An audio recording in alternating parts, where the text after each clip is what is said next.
Under Florida's Constitution and its statutes, the state and its agents are not permitted to claim copyright on its public records unless the legislature specifically permits it. This includes a work made or received pursuant to law or ordinance or in connection with the transaction of official business by any state, regional, county, district, municipal, or other unit of government and their associated committees and divisions created or established by the laws of the government of Florida. Text, communications, and images produced by the government of Florida and any county, region, district, authority, agency, or municipal officer, department, division, board, committee, bureau, commission, or other separate unit of government created or established by law are consequently in the public domain according to court interpretation in Microdecisions Incorporated versus Skinner.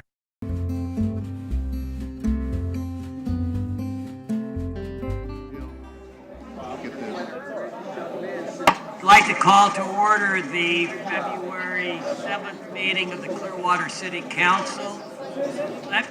Let me ask that if you have any cell phone or other device that goes off, to please silence it. Our invocation this evening will be led by the Reverend Donna Oberkresser from the Central Christian Church, and our Pledge of Allegiance will be led by Mr. Albritton. Pastor? I don't think they heard.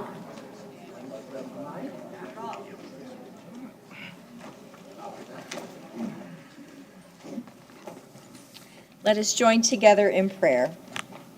Creator and sustainer, in this time and place, give us the strength to do the work of not just being a city, but of building a community. We may come from different backgrounds and places.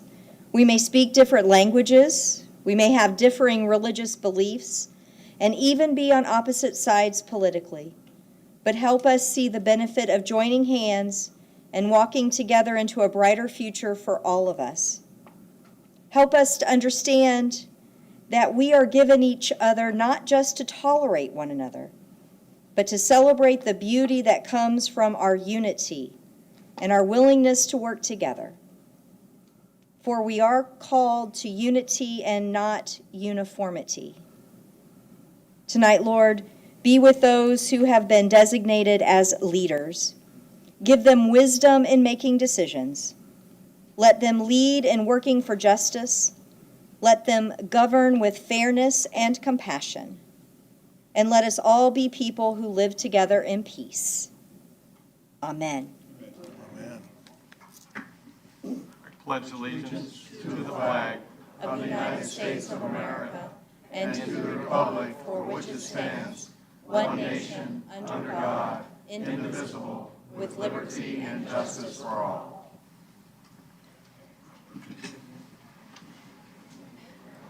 Thank you for joining us this evening. As I had said earlier, in case you didn't hear, if you have a cell phone or other device that goes off, to please silence it.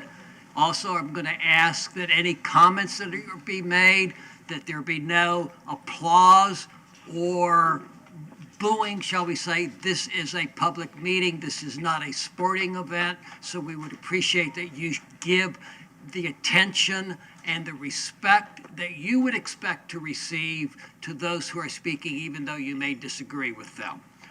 With that, I will first introduce our dais here. I'll start on my extreme left, our city clerk, Rosemary Call, our city attorney, Pam Aiken. Good evening. Councilmember David Albritton. Good evening. Councilmember Jay Pogler. Good evening. To my extreme right, our assistant city manager, Jill Silverboard, our city manager, Bill Horn. Good evening. Councilmember Hoyt Hamilton. Good evening. And Councilmember Bob Cundiff. Hello, folks. Our first order of business this evening is to have a presentation on one of the finest sporting events in the Tampa Bay area, the longest running bowl that has had the same sponsor, and that is the Outback Bowl. I'd like to ask Chuck Griggs and Mike Schultz to please come forward.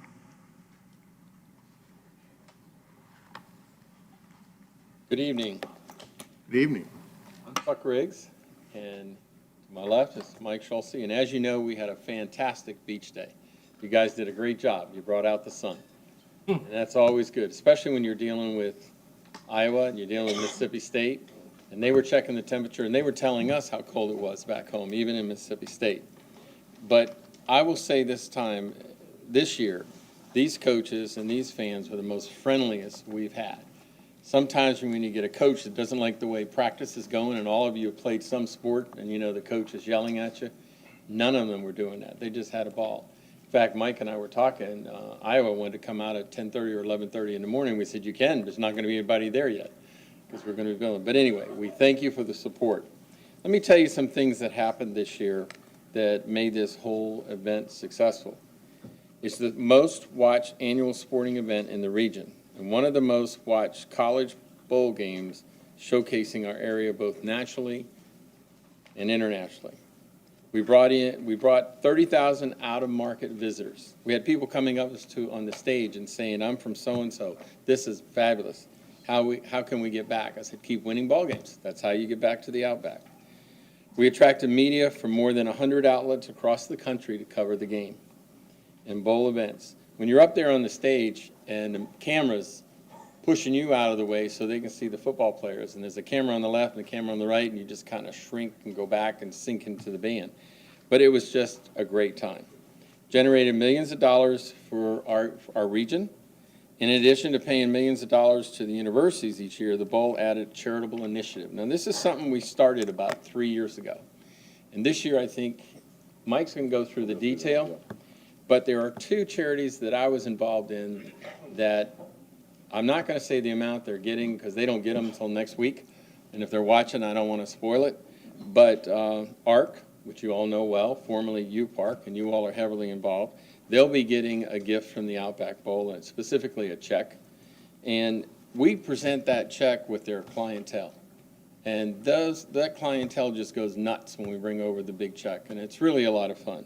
And the new group that I'm involved in is Dysautonomia Project. It is a blood disorder. Nerve disorder, combination blood disorder, and they'll be getting a check as well. So none of this would be possible about all the things that you do, and we'll continue to donate more to charity. And I think we're over 500,000 this year we're giving away, and you'll go through all that detail. Yep. At this point, I'm going to turn it over to Mike, and again, I want to personally say thank you very much because we couldn't do it without you guys. Thank you, Chuck. As Chuck mentioned, and we've been here many times before, but we think it's very, very important to come face to face with this group representing the city here to thank you all for your partnership and continued support of the Outback Bowl. The bowl game is celebrated its 33rd year this year, which was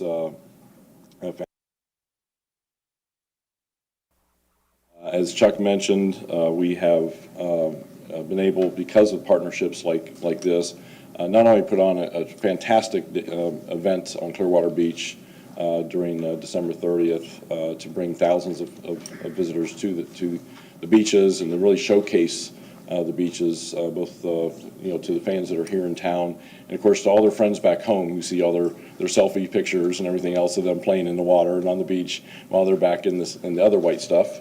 I'm not sure what that's called. I haven't seen it for a while.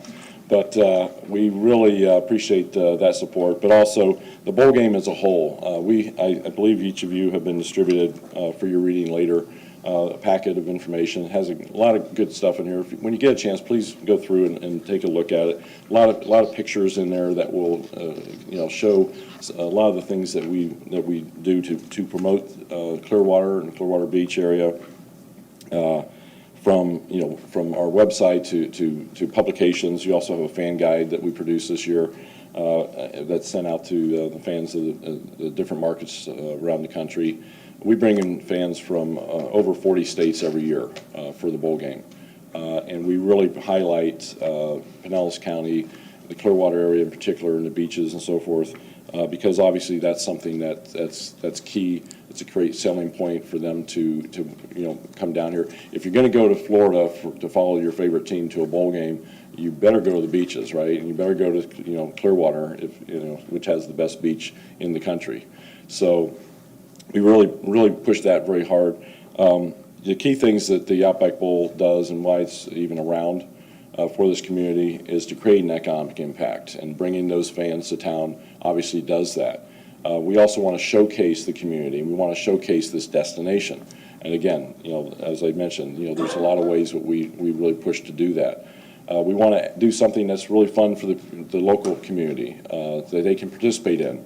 And as you know, from beach day to all the other events we do throughout the week, and of course the game itself, these are all things that the local community can participate in. Unlike some sporting events which are great to have. Atlanta had the Super Bowl this week, and we're going to get it in a couple of years, which is fantastic in a lot of ways. But a lot of people here can't go to that, because it's so limited. So these are things that are great for the people who live here, as well as the effects that it's having for the community. And one of the key things we do too is distribute monies to the universities. We have to date distributed $148 million to universities from the Big Ten and the SEC and other conferences way back when, before we were affiliated with those conferences. But that money is shared with all the schools in those conferences, not just the teams that are actually here for our game. So we have distributed $148 million over our history, including about $6.4 million this year. And in addition to that, as Chuck mentioned, we did start a charitable initiative a few years ago, which to date has distributed $1 million to 89 local organizations.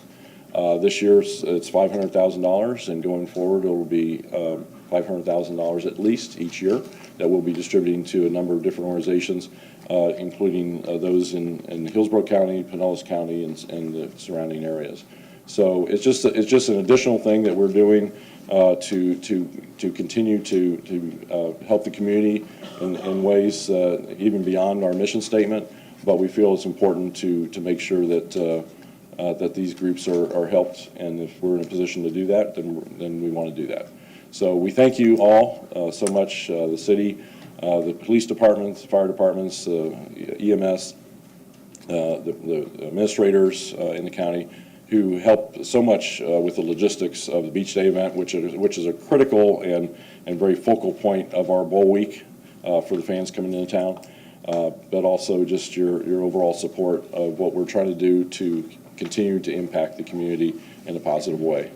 And I have a little gift here for the council to put on display at the appropriate location. It's a show it here. Yeah, it's a little trophy, sort of miniature trophy, not as big as the one the teams gets, but it's it's almost as heavy. I don't know, so it's very good. So I just want to present this to you, and thank you all again for everything you do for us. So, thank you guys.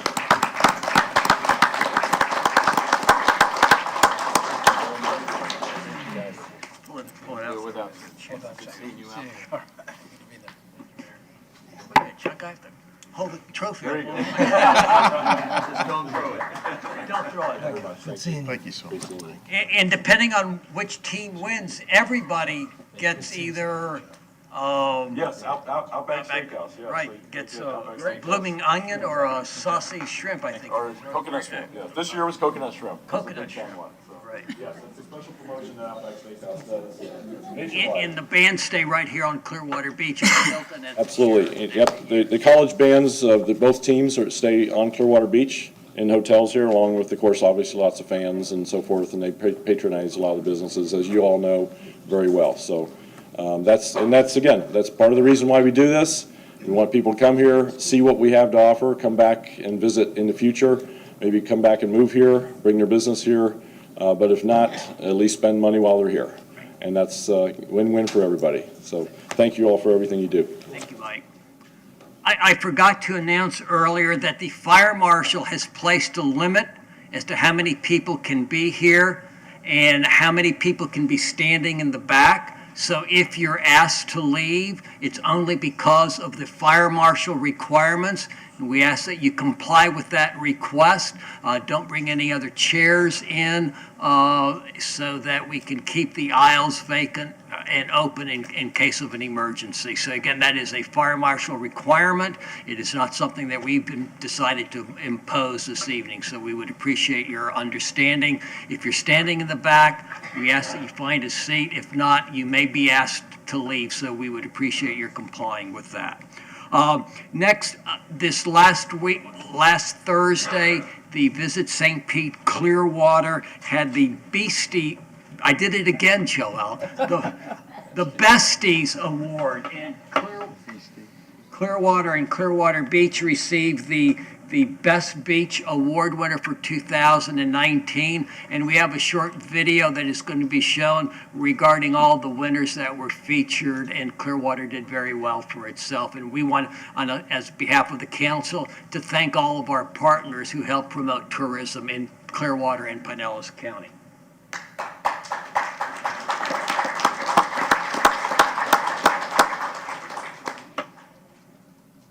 This is 2018. Well, it's the 2018, yeah. But this is this one.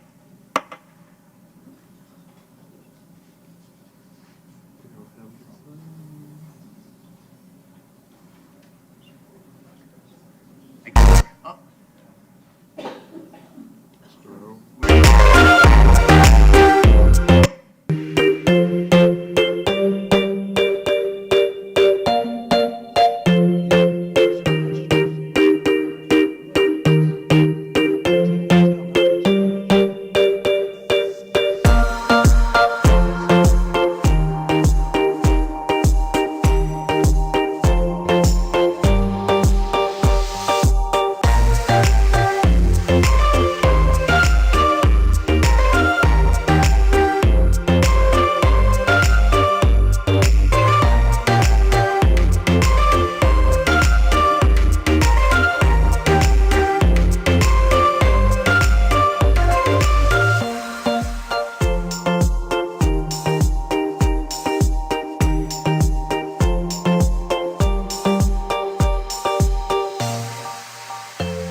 Those were the 2018 winners. The 2019 winners were some of the same ones, including the one that I just showed you. So we must have picked up the wrong one off of the Facebook page, I guess. I don't know what happened. But anyway, lots of repeats, and Clearwater did very well for itself.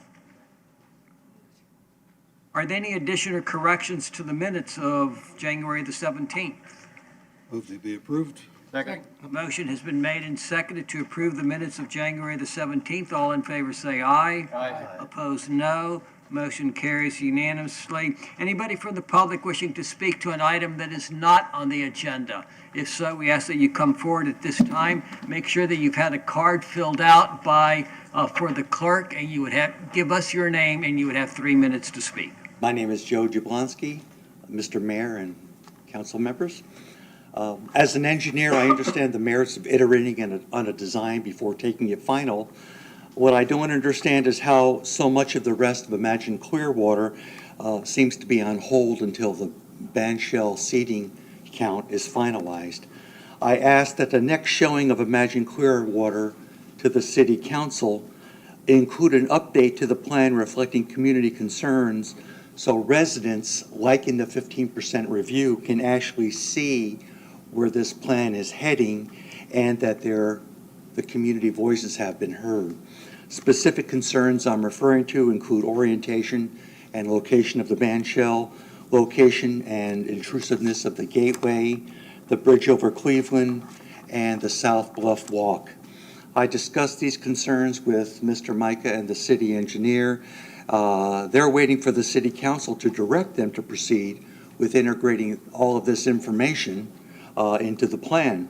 So I feel this approach that I suggest will allow all of us to more quickly converge on an overall design we can all live with much sooner. Thank you very much. Good evening, Your Honor, council members. My name is John Funk. When a city representative boasts that because of the investments that the city has made and been making, the city will hold the line on taxes, on our taxes, and then after 5 years of record-breaking increases in property tax revenues, instead of lowering the millage rate, thereby holding the line on taxes, the council opts to raise the millage rate by 15.5%. During the same time, the city is realizing a 9.7% increase in property tax revenue. Does it not give you pause that you do not have 55 or 50 million set aside for your Imagine Clearwater endeavor, which has shifted to imagine how big we can make a performance pavilion that may wind up being designed for certain special interest people after already using hundreds of thousands and soon millions of dollars from the city coffers, etc.? It appears that it will add up to millions of dollars spent without any money or progress on the green area or walkways or park playground areas, those other things which in the end appear will be ancillary to what the city really wants to develop the property for, and that is a mega performance venue using any and all funds that the city finds, borrows, and or gets from increasing our millage rates.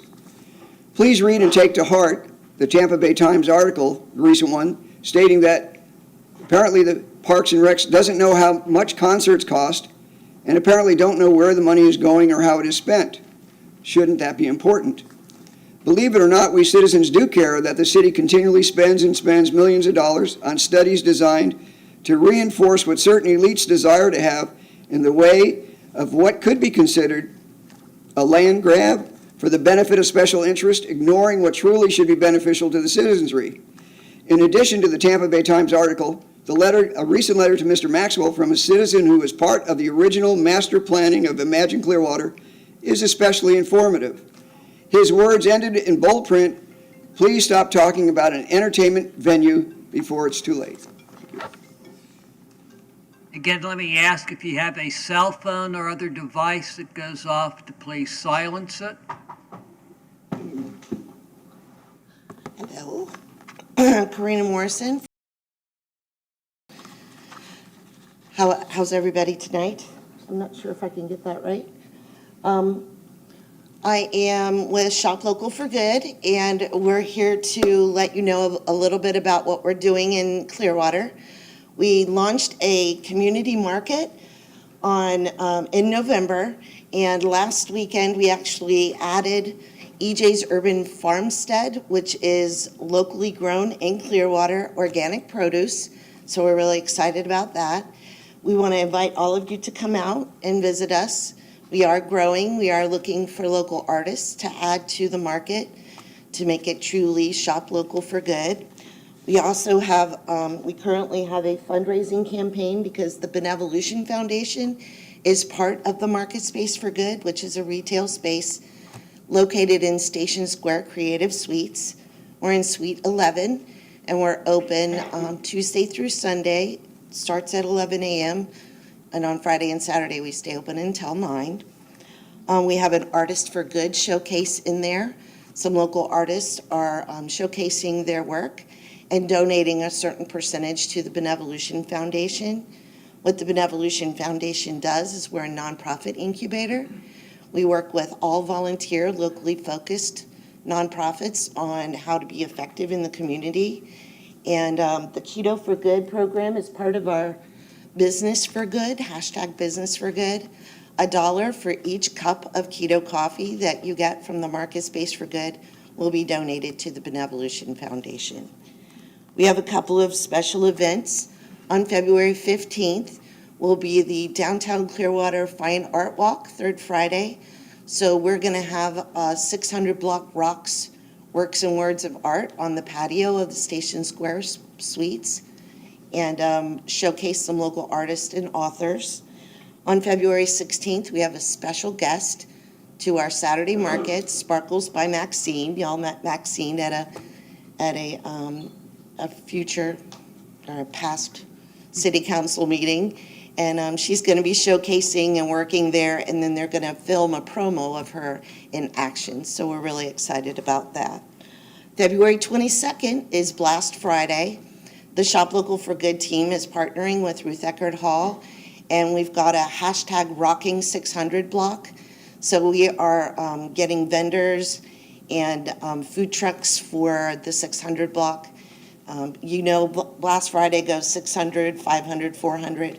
We're trying to encourage people to come from the main stage up to the 600 block.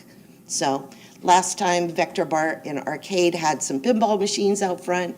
So we're trying to involve all businesses. Thank you, ma'am. You're welcome. I just want to give a gift to Councilman Cundiff for coming and visiting our market and taking a tour.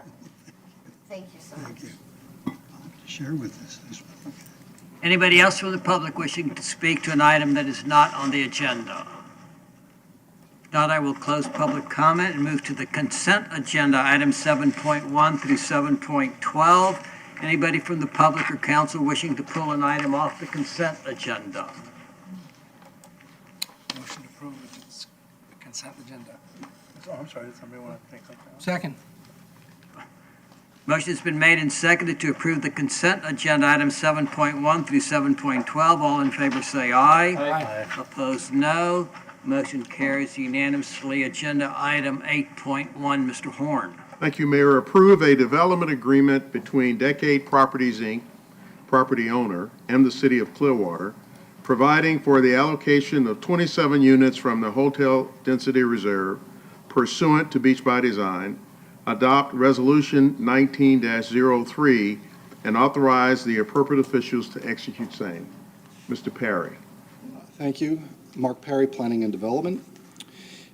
There have been no changes to the conceptual site plan or the conceptual elevation since last month's council meeting. There were some changes to the development agreement as I outlined at this week's work session. Just to very quickly hit on them. There's been a limitation on bar service. Alcoholic beverage sales are limited to incidental sales of beer and wine, cooler sales. The availability of parking spaces has been limited to guests of the hotel and users of the marina component. Restaurant service is limited to continental-style breakfast and the sale of prepackaged foods such as sandwiches and snacks. There's a limitation on amplified music. This is a standard condition in our development agreements. This one is strengthened in that no outdoor amplified music is permitted at the project at any time. There was one change to the development agreement, changing the time frame from 10 years to 20 years. Unfortunately, we have to walk that back to 10 years because 10 years is what's allowed by Beach by Design, so we have to stick with that. We've let the applicant know that, and the applicant has informed us that they're willing to kind of adopt all of these requirements in the development agreement, not only for the 10 years that's otherwise required, but they're willing to make them permanent as either a covenant or a deed restriction for the life of the project. So I just wanted to point out that sort of last minute change. If there are any questions, I'd like to try to answer them. Any questions for staff on agenda item 8.1? Mr. Hamilton. Question for Ms. Aiken, the last point. What does that entail us doing? I mean, would it be part of the development agreement saying that these covenants are in perpetuity? Will become covenants, yes. They'll become covenants, but they will be enforceable in perpetuity? As long as the project is a hotel. So, for example, if the hotel either is destroyed at some point, they don't choose to rebuild it, and they build something else, those covenants would not be in place. So they're limited to the hotel use. Okay. And Mr. Ungst, I think, can give you more detail on that. Any other questions of staff from council? Okay. Thanks, Mr. Spear. Under the procedure, the next speaker is going to be a representative of the applicant who will speak for 5 minutes.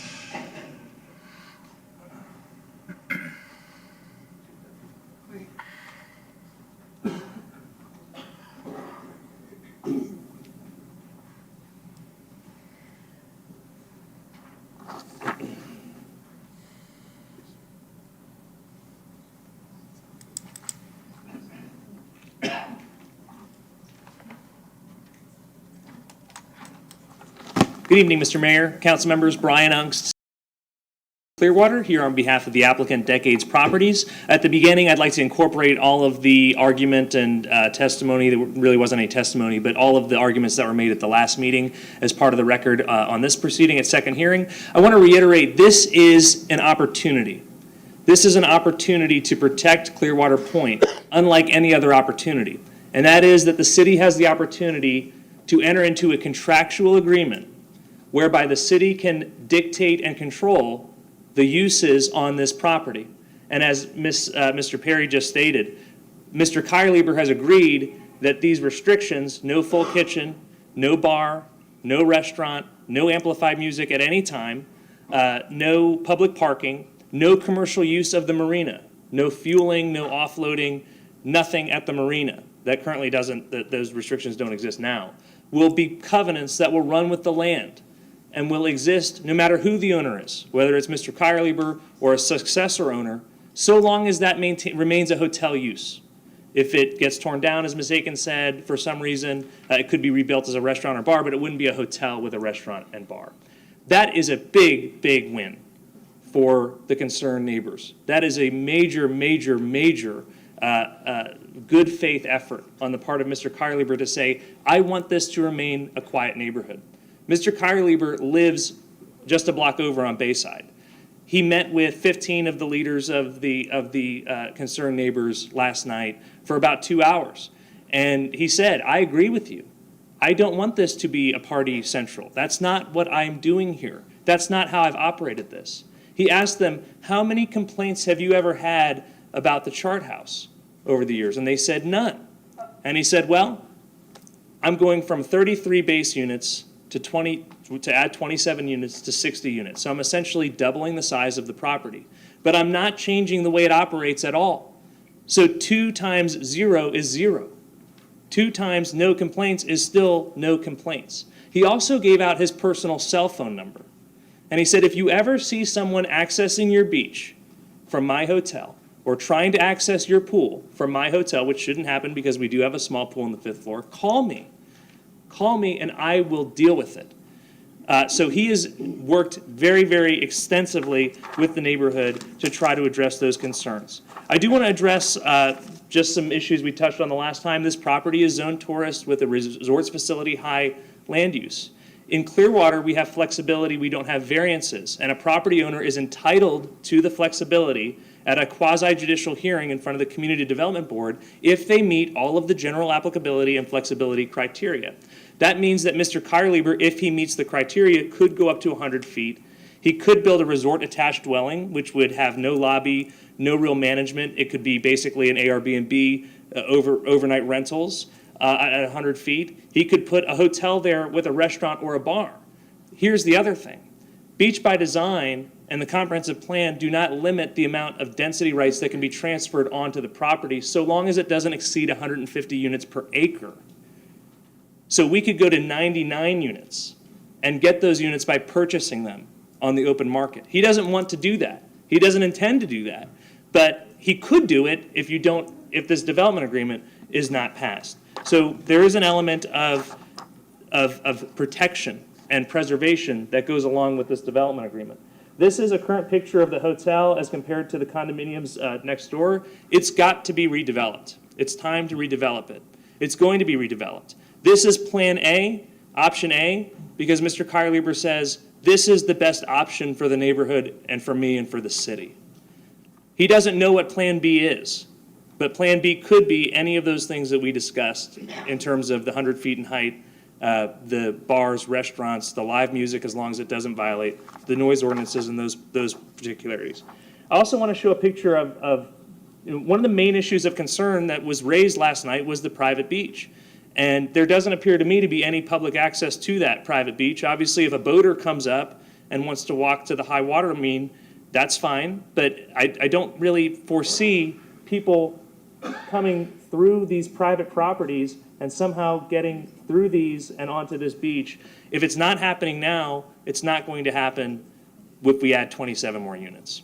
Again, there's no alcohol sales, there's no bar, no restaurant, no amplified music at any time.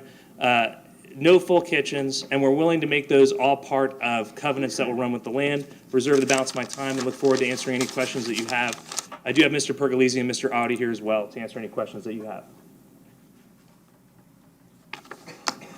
Council, any questions of either the applicant? Mr. Albrecht? Yeah, I've heard some other concerns too that I wanted to address. Some of the letters, one person had a concern about the garage lighting, that took some pictures from the edge and said this is unacceptable, it's going to have too much light pollution in our neighborhood, and I wanted you to address that. Yes, sir. I can do that. Do you want me to do that first, or? Yes. Okay. So, believe this is the picture you're referring to. I don't know. I didn't take the picture. It appears to me to be taken from the rear of the property and from the property itself. So, in other words, this is from the edge or the Holiday Inn property, which the Holiday Inn uses this shared surface parking and parking garage that are owned by Mr. Kierlieber. So, this is not facing Gulfview or Mandalay. This is internally from the property. The city has a lighting ordinance, Division 13-3/1301 through several other sections that I'm very familiar with because I represented the Sand Key Civic Association and their neighborhood when the Marriott put up their blue lighting that did cause light pollution, and it did get to Sand Key Park, and it was a big concern for those neighbors, and we worked with the city. Mr. Delk was exceptional in that regard, as usual, but he was very, very good with that problem because it was a complicated problem. We didn't want to shut down the hotel, but they had to fix it, and they had a big problem with how to do that. And what the law says is the lighting, exterior lighting, cannot cast more than a diffuse shadow on a neighboring property. So you cannot illuminate a neighboring property. That is the law, and we are not going to do that. Beach by Design also requires that parking structures have screening, have awnings, some type of architectural grill work or something to not cast light from those properties out onto the frontage of these streets and the residential properties. So as you can see here, this is the garage. It's designed with these faux windows, the awnings and the grill work, which will make sure that all of the light is interior to the property and will not illuminate the sidewalk or any of the property outside. And you can see on the side, it's the same thing, the grill work up and down the side of the garage. So that's a requirement of Beach by Design. It's a requirement of the code. We will comply with it, and you know, that should not be a concern going forward. All right, my other question was regarding another letter that I had that a lady had concerns about the, I guess the, where people would check in, and yours, yeah, the lobby. You said there was not going to be a lobby like a normal hotel. It would be in the part of the garage, and I'd like you to explain that to me if you would. Yeah, I'll ask Mr. Audi to explain it in more detail, but there is a lobby. It is a normal lobby. It's about, from what I understand, it's about 1,000 square feet. If you recall the Hyatt, when you arrive off of Coronado, there's a small ground level lobby where you can do self check-in. There's a little desk. It will be the same as that. The Hyatt is a destination resort hotel. This is the definition of a limited service boutique hotel, but we'll have the same type of lobby. It'll be interior. All the accesses to the rooms will all be interior, but I'll ask Mr. Audi to maybe clarify anything on that if he could.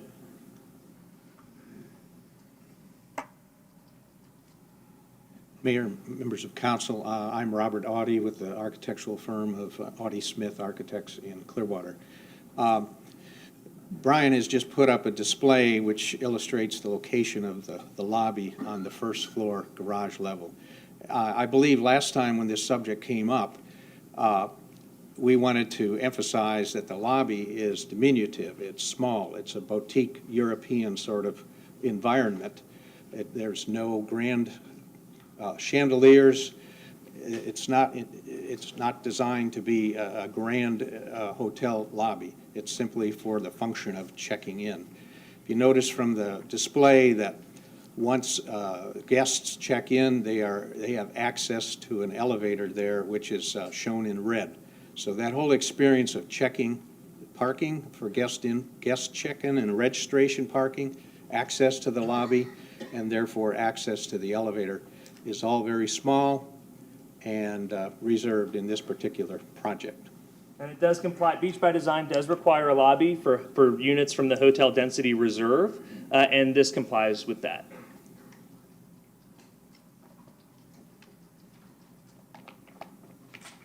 Any other questions? Any other questions, Mr. Goldberg? Okay. Thank you all very much. As a follow-up to that question, though, because others have expressed a concern that just just anybody can enter into the lobby and into the hotel itself. But you cannot, if you put your chart back up, other than the lobby entrance, the other elevator, to gain access to that elevator, you have to have a room key. Yes, Is sir. that correct? The elevators are room key activated, so that's why there's an elevator over here for guests who've already checked in, and you will have to have a room key to get into the elevators. That is accurate.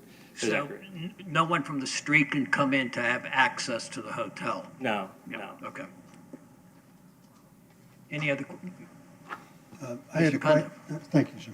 I had a question about the Beach by Design asks the hoteliers to have internal corridors, and I was wondering if you could show me where those internal corridors are on the floors 5, 6, and 7. Yes, sir. I'll have Mr. Audi address that again. I do believe we addressed that the last time, but we did update the conceptual drawings to emphasize the interior nature of the access for floors 4, 5, 6, and 7.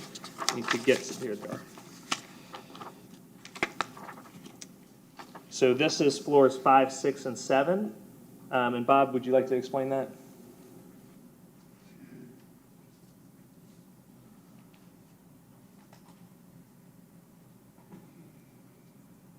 First of all, probably the question involves levels 5, 6, and 7, because up through level 4, the parking garage has a different type of guest unit, and above level 5, 6, and 7, the internal corridor system is shown in concept with the yellow color coding on this drawing.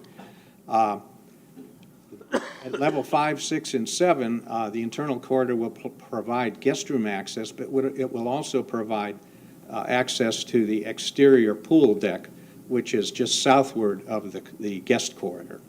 So the pool exists southward of the guest corridor, and there will be doors or entrances or something of that nature on level 5 with access to the pool.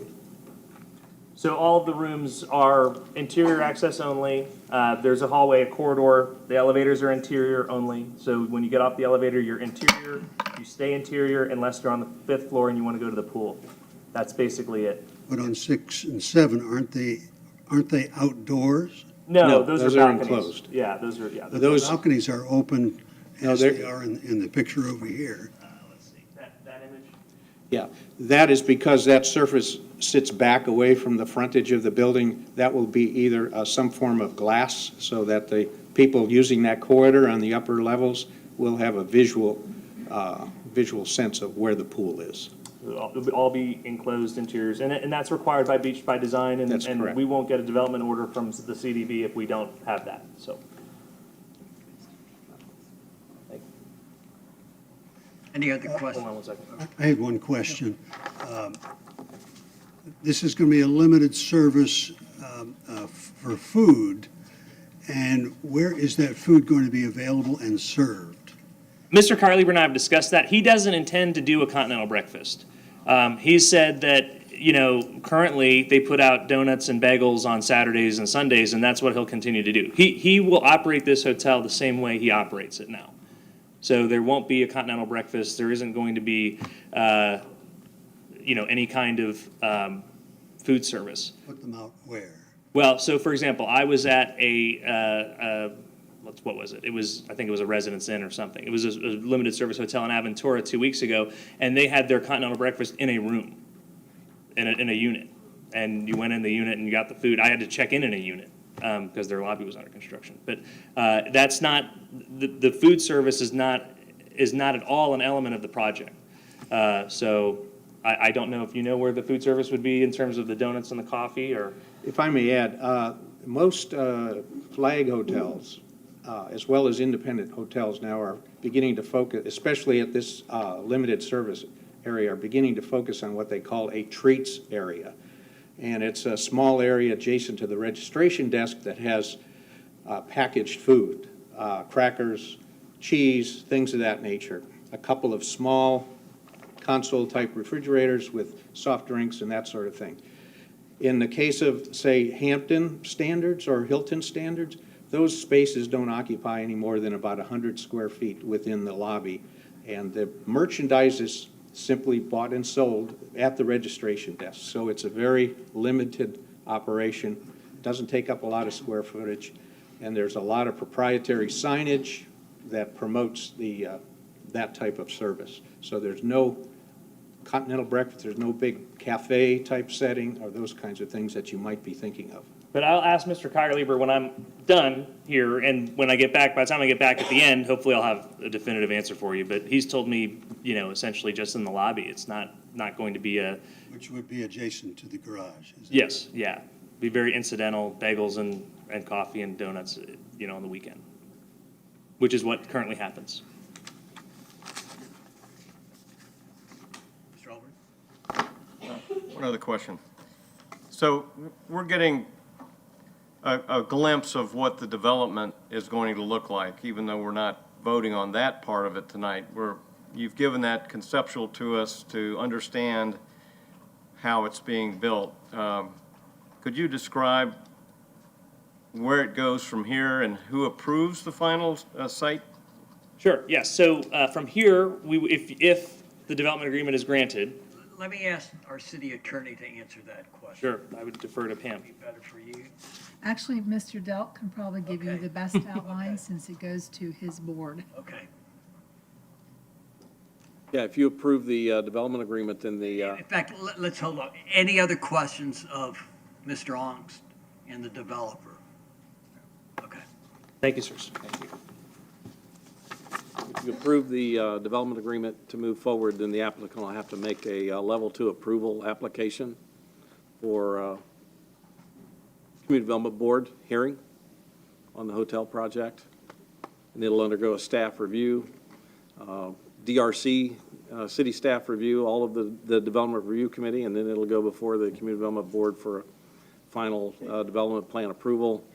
And at that point, the staff will recommend that the board will adopt a number of development order restrictions and conditions that will be consistent with and support the development agreement conditions that you are providing should you move it forward.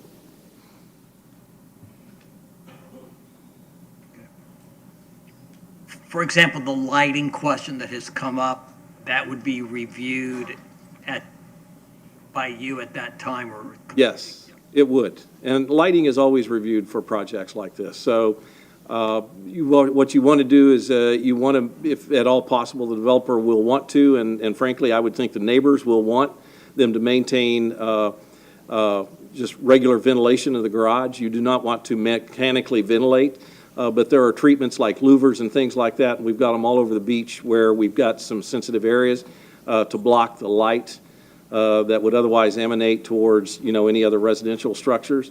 It still allows airflow through the garage, which allows you to avoid mechanical ventilation, which is noisy, and neither the neighbors nor the developer would want to do that. So there's some treatment options that are widely used.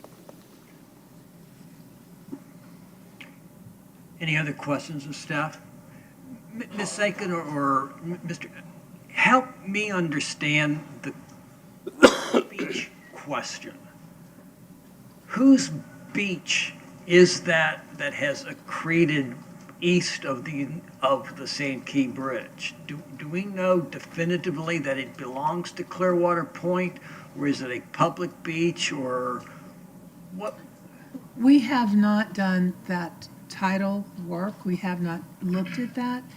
My assumption, because they say it's their beach, and there is private beach in that area, that it is their beach. Now, that the public still can access up to the mean high water line, but there doesn't appear any way to get there except from the water. So I do not assume that that is not their beach.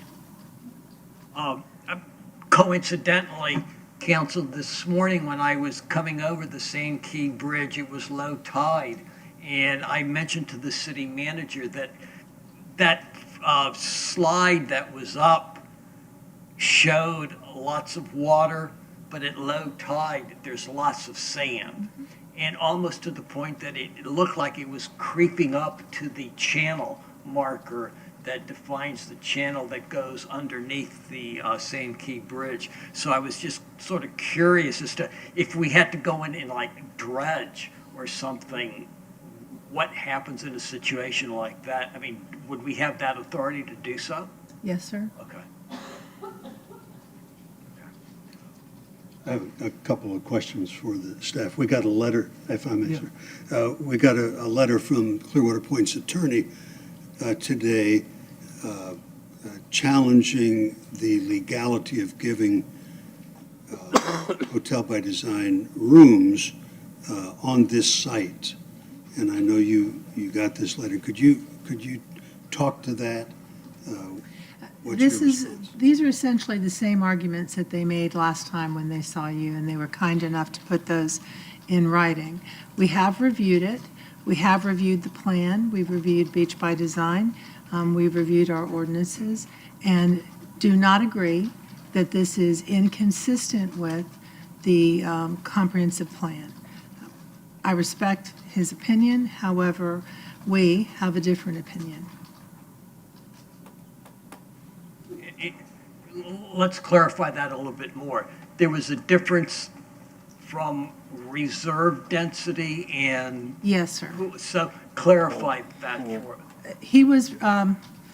The comp plan had some discussion of the pool and restricted pool units to a particular area.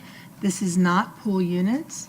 These are reserve units. They were developed in a different section of Beach by Design, and they are more recent. I believe they were adopted in 2008. The section he is addressing does not apply to, in our opinion, the reserve units. Which we had developed for specific resort hotels? No, that was the pool units. Okay. Which was the first adopted, the resort density pool, hotel pool. And then this is the reserve units. And these were designed for and outlined very thoroughly in Beach by Design what they apply to. And they were designed for the limited service hotels, and it's very specific. I have a second question then for you too. One of the allegations from the Clearwater Point folks is that this property years back was zoned incorrectly and should never have been zoned tourist because it was part of Clearwater Point. Is there any remedy for that? Is there any necessity to go back and correct that? No, sir, I don't believe that there is any necessity, nor do I necessarily agree that it was incorrect. But I don't, at this point, we have an existing land use, we have an existing zoning, and you're not being asked by the developer to rezone anything, and staff has not recommended that you change zoning. That's all I have. Okay. Thank you, sir. Any other questions, council, before we open it up to the public? Okay, we have, and it will become part of the record, the stack of mail that basically says the same thing in all of these letters. So this will become part of the record again, as last week. Under our rules, there is, each person can come up and speak for 3 minutes. We need your name and address provided to the clerk. Or you can pool your time so that one person can have up to 10 minutes to speak. I know that there was a question last time, well, why did we ask questions of one side and not the other side? Those are the rules under this quasi-judicial hearing operates under. We don't ask questions of individual speakers. Mayor, this is not quasi-judicial. I'm sorry, This is legislative. legislative, but And you we, can ask questions or not as you choose. okay. But for the most part, we ask our questions of the staff and of the applicant. So that's the procedures that we've worked under. If somebody says something that we would want to question, we will question it either through the staff, more like we were doing earlier on the issues that were raised, because it is, that's the legislative authority that we have. With that, we can be here all night if every one of y'all speak. But if you're going to get repetitive, you're not going to be doing anybody any favors. And we do have a time limit as to how much time we're supposed to allot. So we will try to work with everyone as best we possibly can. So I'm going to ask, like I did the last time, if you speak in favor, if you speak opposed, so that we can try to be fair to everyone. So the first person who wants to speak is...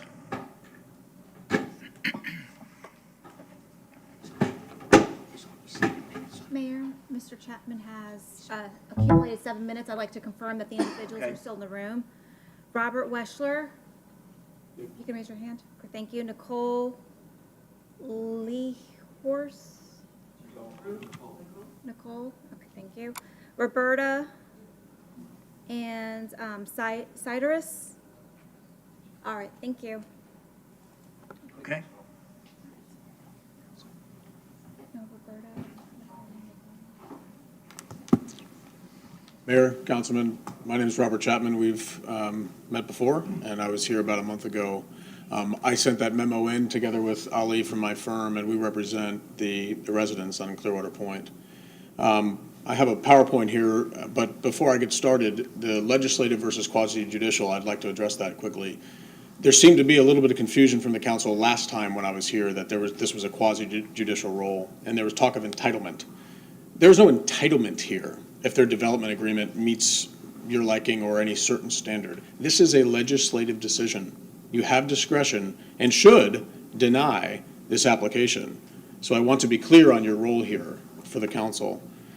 The council's power, as a bit of background, is derived from a constitution. As you saw in my memo, that was changed in 1969. It's limited by law. Specifically, it's limited by Florida statutes. Under Florida statutes, development agreement shall be consistent with the local government's comprehensive plan. The comprehensive plan here, as you see in the areas shaded by yellow, limits, if you read the verbatim words here, the use of the density pool of additional hotel rooms established by Beach by Design. That yellow area that's shaded there is clearly not on Clearwater Point. Decade Properties has asserted, and I understand, Ms. Aiken, and we obviously respectfully disagree with each other, but has taken the position that the word pool, as you just heard a moment ago, lowercase pool, means that only the resort destination density pool is governed by that geographic limitation I just showed you in the yellow area under the comprehensive plan. This interpretation is in conflict with Florida law. The Florida Supreme Court states that development orders, development agreements, as you may approve or deny today, must be in strict compliance with the comprehensive plan. The reason is, and many statutes talk about it, is that local governments must comply, and they have a duty to comply strictly. The language is mandatory with their comp plan. Otherwise, comp plans become rendered meaningless. For multiple reasons, this council has to look at this language and construe it. The language being the additional units, the pool of additional units under Beach by Design. The Florida Supreme Court says that words are to be given their plain language. That's their ordinary and plain meaning. The additional hotel rooms requested by Decade Properties are part of a, quote, density pool of additional hotel rooms established by Beach by Design. Ask yourself that question. Are these rooms they're requesting part of density pool of additional hotel rooms established by Beach by Design? Well, the plain meaning of those words would show you that the answer has to be yes. The geographical limitations would apply. Again, their argument is that pool, lowercase, equals resort destination density pool only. This council's historical and your predecessor's historical use of the word pool conflicts with this interpretation as well.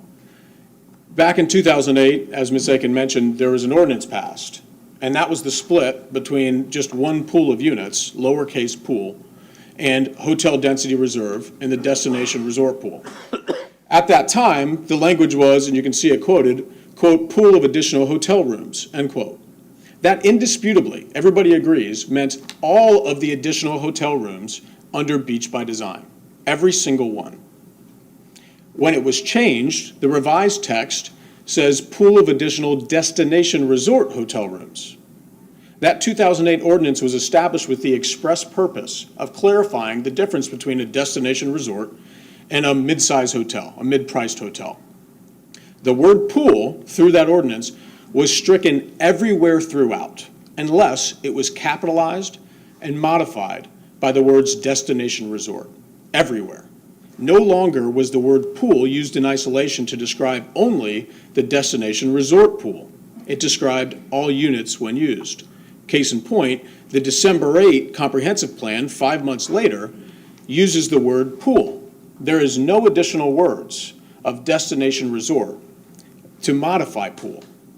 So pool now still meant at that time what it always has, and it has never changed. It means any units, hotel units under Beach by Design. The comprehensive plan makes no distinction between destination resort units and mid-sized hotels, which if the intent was of your predecessors to make a distinction in the July 2008 ordinance, why didn't they go change the same language and modify it in the comprehensive plan? Well, clearly they would have, unless their intent was to maintain all units under Hotel by Design to be confined to the geographical area that I showed you. Without adding destination resort as a modifier, the word pool has always meant, without exception, all hotel rooms established under Beach by Design. Allocating the density units in this case to decade properties violates the comprehensive plan. As a result, it violates Florida law. When a party has to challenge this, it has a couple of options. The first is challenging the approval itself if this passes tonight. The second is to challenge the enforcement or compliance with that. The review is de novo. What de novo means is the court gives zero deference to this council's interpretation of its own code. The case law is clear, and as you'll hear from Ali, there's a 4th District case directly on point that talks about the lack of discretion. And it's abundantly clear that this council has no discretion to try to interpret that comprehensive plan just to try to make this project fit. If the application's granted, injunctive relief will be sought. That's where we'll end up. There's no deference at that point. The plain language, this uncapitalized word, it's plain language of what pool means, a group of things, a reserve, all of those, that's plain language. It's not capitalized and it's not defined, will be used. Your own words in the ordinance, which was enacted before it, will be used.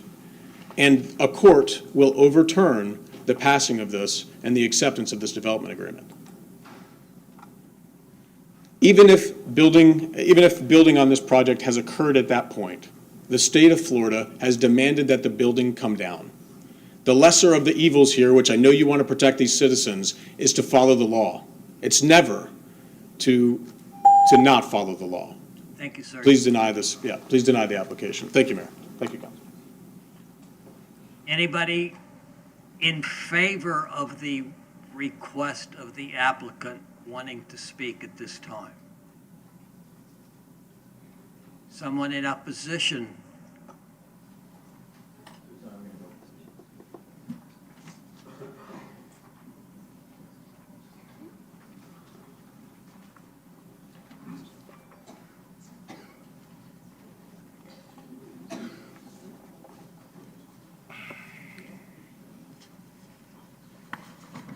Mr. Mayor, City Council, my name is Rudy Michalek. The hotel density reserve established 1,385 units for hotel development. 1,350 are already authorized. That's just over 97% for 19 projects. Almost 60% of those projects are in the general area of the original geographic area for development. 6 other projects for the high-rise, high-density hotel corridor on the South Gulfview Boulevard, bounded by Clearwater Pass on the south, Sand Key Bridge, Gulf Boulevard on the east, and the Edge Hotel on the west. All 19 projects are in concentrated hotel and motel areas.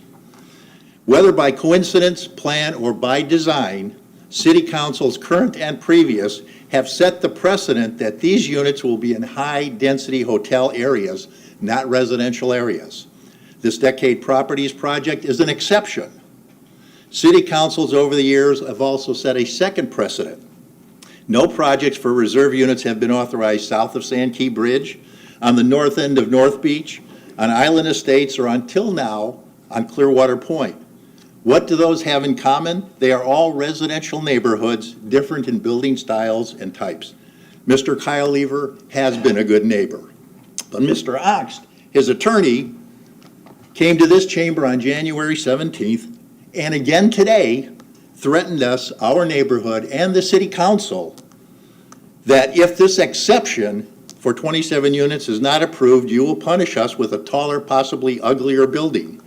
We know the council is looking for a way to protect us from Mr. Oxt, but an alternative building could be better and more consistent with the neighborhood. Without this exception approval, in addition to the status quo, Decade's property has alternatives, which are to build condos under 2 different categories, which for 2/3 of an acre is 33 units or 20 units. He can then do whatever he wants, but within the law. Also note that the north side of Bayway, while zone tourist, is made up of condos, townhouses, and villas of various heights, an unmanned police station, and a private members-only club. Only the chart house is tourist in nature. In summary, the law, the comprehensive plan, 2 specific precedents by multiple city councils say no to this exception request. You have no obligation to approve it, and the remaining units could be placed in a more appropriate location. Mr. Oxt and Mr. Kyle Lever have already had several bites at the reserve's apple with other projects. Should they now be getting a special treatment for this project? Thank you for your attention, your understanding, and hopefully your support. I will ask, do you have any questions? Anybody else from the public wishing to speak in favor of the proposal? In opposition?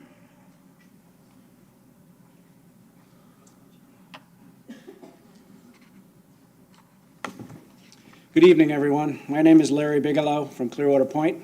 Let me summarize in one sentence what I'm about to say in greater detail. Clearwater Point is not a tourist district, but a high-density residential district where a monolith hotel does not belong. A little bit of history to start. Factual history about the chart house land and building in question. In 1969, Mr. G. Paul Kohler developed the Clearwater Point land and built the low-rise condos.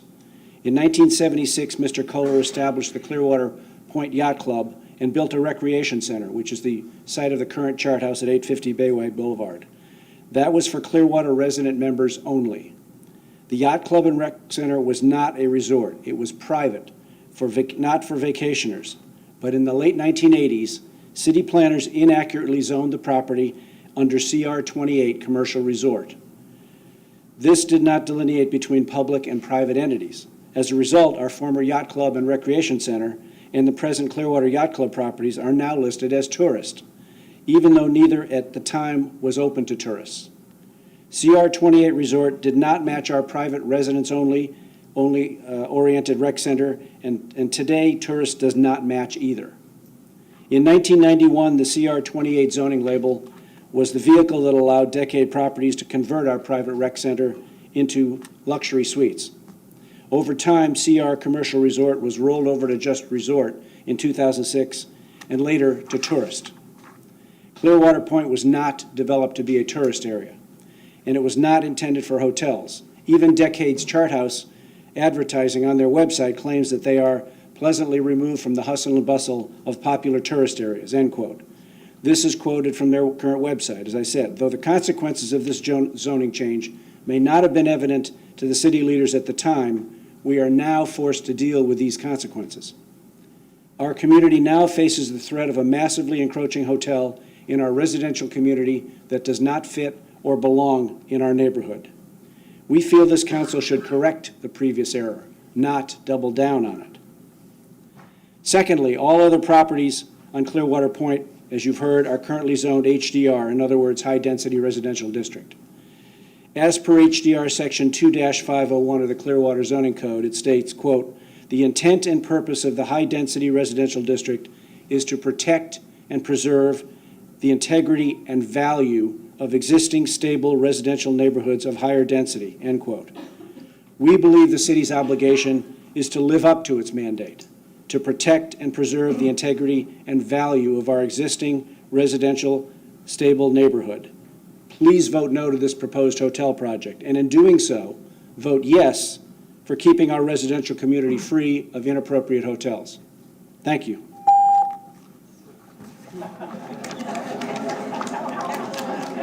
Anybody wishing to speak in favor of the proposal?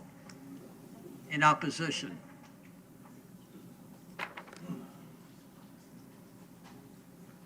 Good evening. My name is Kevin Burns. I'd like to talk about the traffic impact study presented at the last council meeting on January 17th for the proposed hotel. The study was conducted in the month of September during a Monday to Friday time frame described as peak time.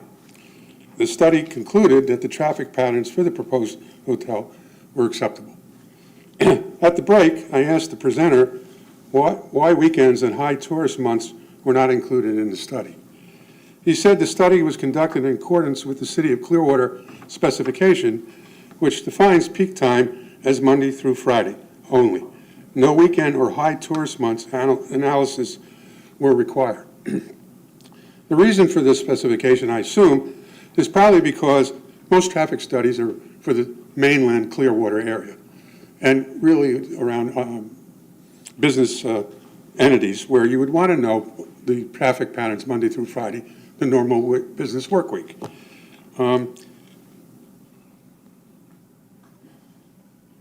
However, applying that limited standard to Clearwater Beach lacks common sense, as everybody here will agree the peak time for traffic flows are weekends and high tourist months on the beach.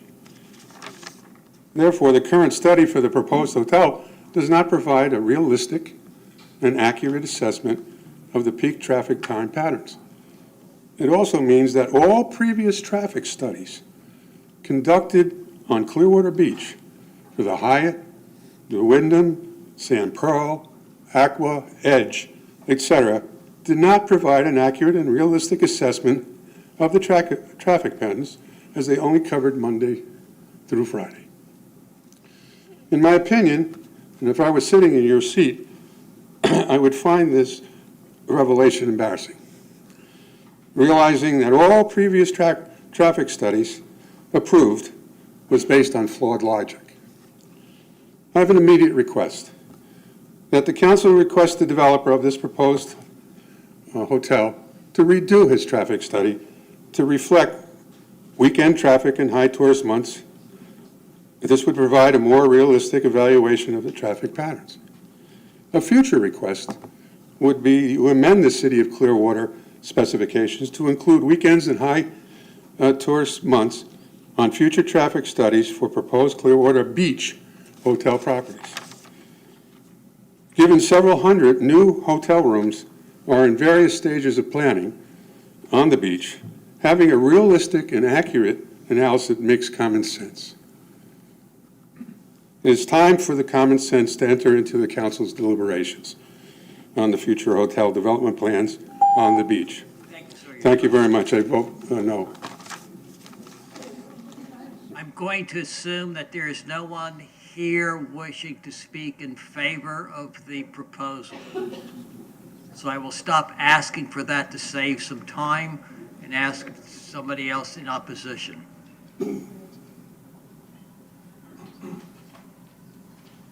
Good evening, my name is Ken Riley. I live at, I wanted to first thank you for the time that you spent reviewing and understanding the information we sent you. That was no small feat. It has value to us. I assume your motivation was to be factual and to look at the details. That's our motivation as well. So my topic for tonight is to really ask questions about the development agreement. For 40 years, I was an engineer or an engineering manager. Details matter. You get the details and the plans wrong, the product you produce is not going to be right. Your customers are not going to be happy. I'm not a lawyer. I'm not an attorney. But I think I can read English and I think I can understand it.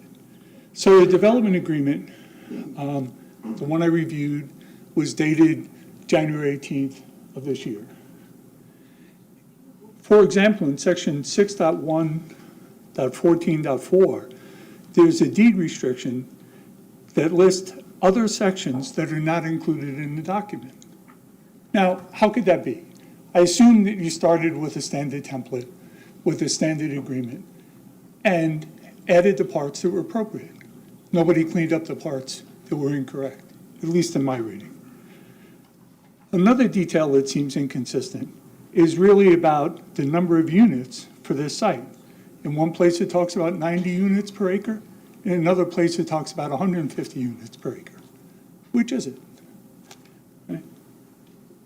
In 6.1.6, there's a reference to interior corridors. There's attached drawings that aren't consistent with the drawings we've seen tonight or the comments that have been made here tonight.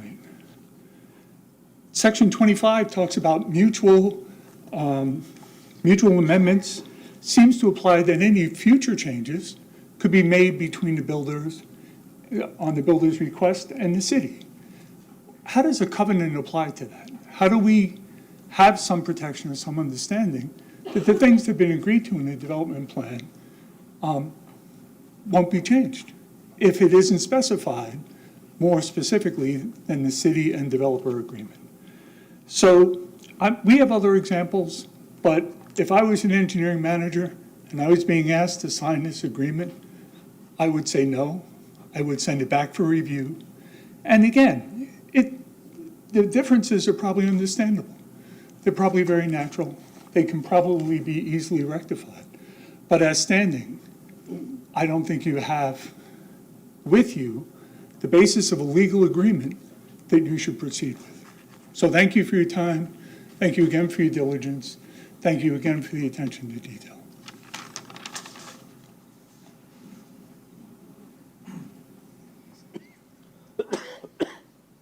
Good evening. I'm Dr. Frank Gillen, and I'm here to speak to you tonight about the legacy that you will leave. Your legacy in protecting all that is best in the city of Clearwater. You can be proud of its development, but wise development, as you know, always takes place in the context of preservation. Preservation of what, if it is lost, cannot be duplicated or replaced, like the peaceful family community at the edge of busy Clearwater Beach. Such preservation is very dear to me personally. For being here, I am convinced, helped extend my dear wife's life. 22 years ago, we moved here from downtown Clearwater, where I was teaching at the University of Tampa, and she had been given a dire diagnosis for the leaky heart valves that had already been operated on once. Another operation, doctors said, would give her only 1 in 3 chances of survival. At her doctor's request, we put our trust in the good air, the beach, our good neighbors who helped, and above all, in the recuperative power, the recuperative quiet, the calm of Clearwater Point.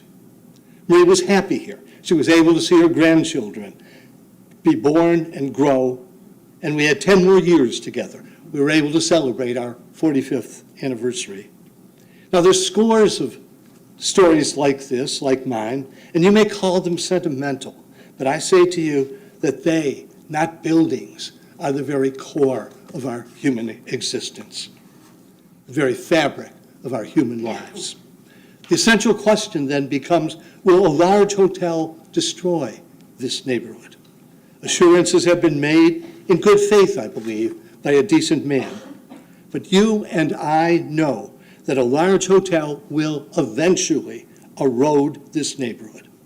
How will these promises be enforced, even if they are written in the present document? Let's say 2 or 3 years down the road, it's clear that the hotel could do better with the restaurant. Customers are demanding a bar or music on the weekends. Occupancy isn't what it should be, so variances are asked for. We heard last time you grant a large number, actually, of variances. Thank you, sir. Your time is up. Anybody else in line?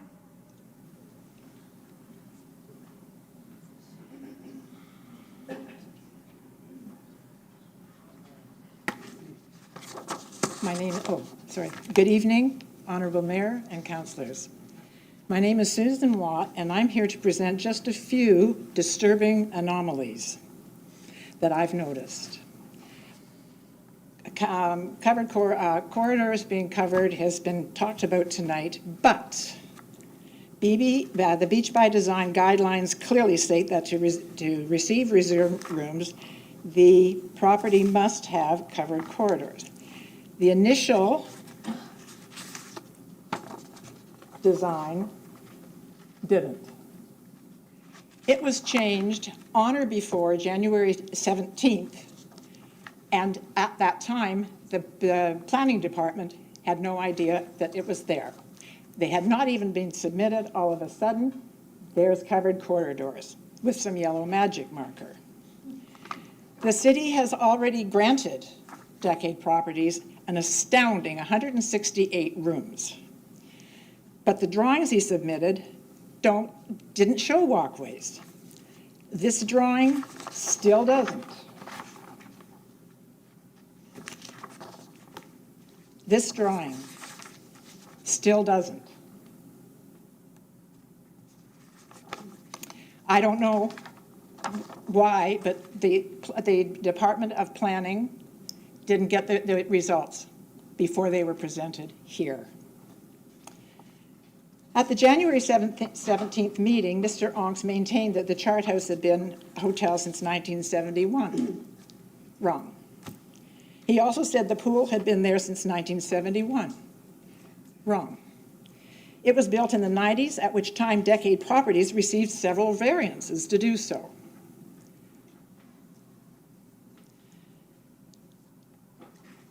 Also in the 1990s, Decade Properties applied for a restaurant and a bar. The city denied his request. Mr. Onks said the proposed hotel has one dumpster and then emphasized, just like now. He also said, and Mr. Adi later said 1 to 2 dumpsters. In fact, in Mr. Audi's own report, the development will be served by 3 5x8 rollout dumpsters towards Bayway Boulevard. 1, 2, or 3. That is 120 square feet of dumpster on that tiny little road.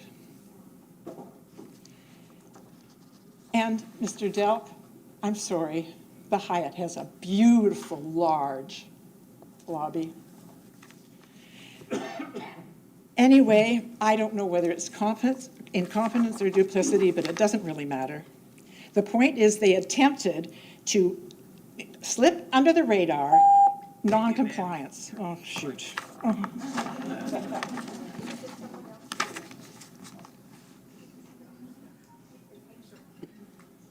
Somebody else needing to speak?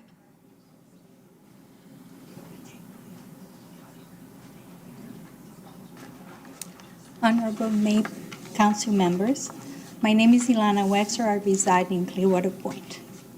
I know that emotions are running very high today, but you need to make decisions based on facts, not emotions. So I would like you to consider 4 key factors here: safety, traffic, property values, and the concessions that were made by Decade Properties. Under safety, Clearwater police records show that where you bring a high-density hotel, increasing the number of tourists, that will increase the number of police incidents. Now, we have the report from the police records for the same period from 2010 to 2008, where you have the Clearwater Beach, including the residential areas of Island Estates and St. Key, and the one excluding them and concentrating more on where the hotels are. And the difference is that where you eliminate the residential area, the increase in police incidents go from 50 to 55%. So that will really bring a high-density hotel into the middle of us, threatening our safety. The traffic, I'm not going to elaborate, you just heard about it, but we have the traffic report that was done, has no validity because of when it was done, and it doesn't reflect the reality of our community. The property values.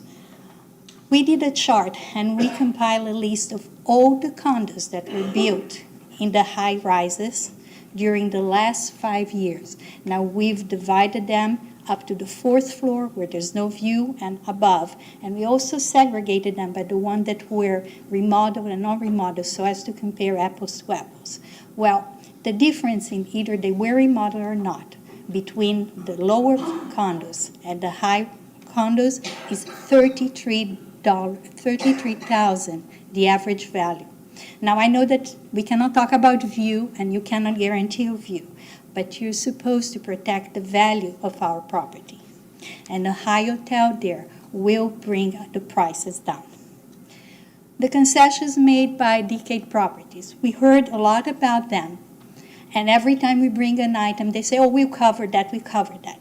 But the reality is that based on the Section 25 of the development agreement, they can come back a few months now and request, and those concessions can be easily amended. So we really don't feel that we are protected at all. Now, based on these factors, I'm asking you to vote no to the allocation of the 27 bit. Please protect our community. Please listen to the words of our opening prayer that says that you are supposed to protect us and respect the communities that you have. Thank you.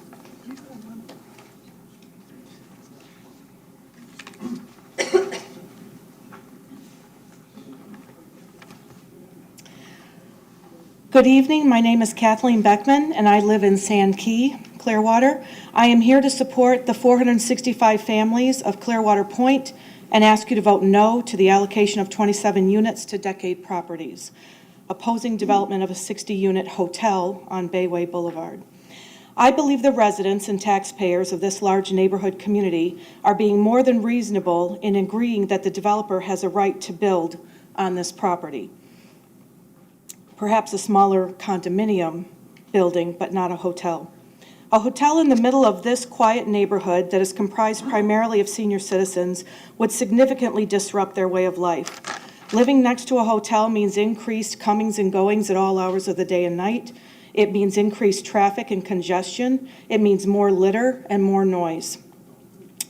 Often, with beach hotels come rentals of bikes and scooters, further contributing to congestion and the influx of tourists. This will not fit in the small, quiet neighborhood of Clearwater Point. I implore you to vote no to this out-of-place and unwelcomed development. And because I have just a minute, I would say I am incredibly impressed with the passion, the dedication, the research, the intelligence, and the due diligence that these residents have presented before you, and I implore you to listen to them and consider their concerns. I think they deserve it.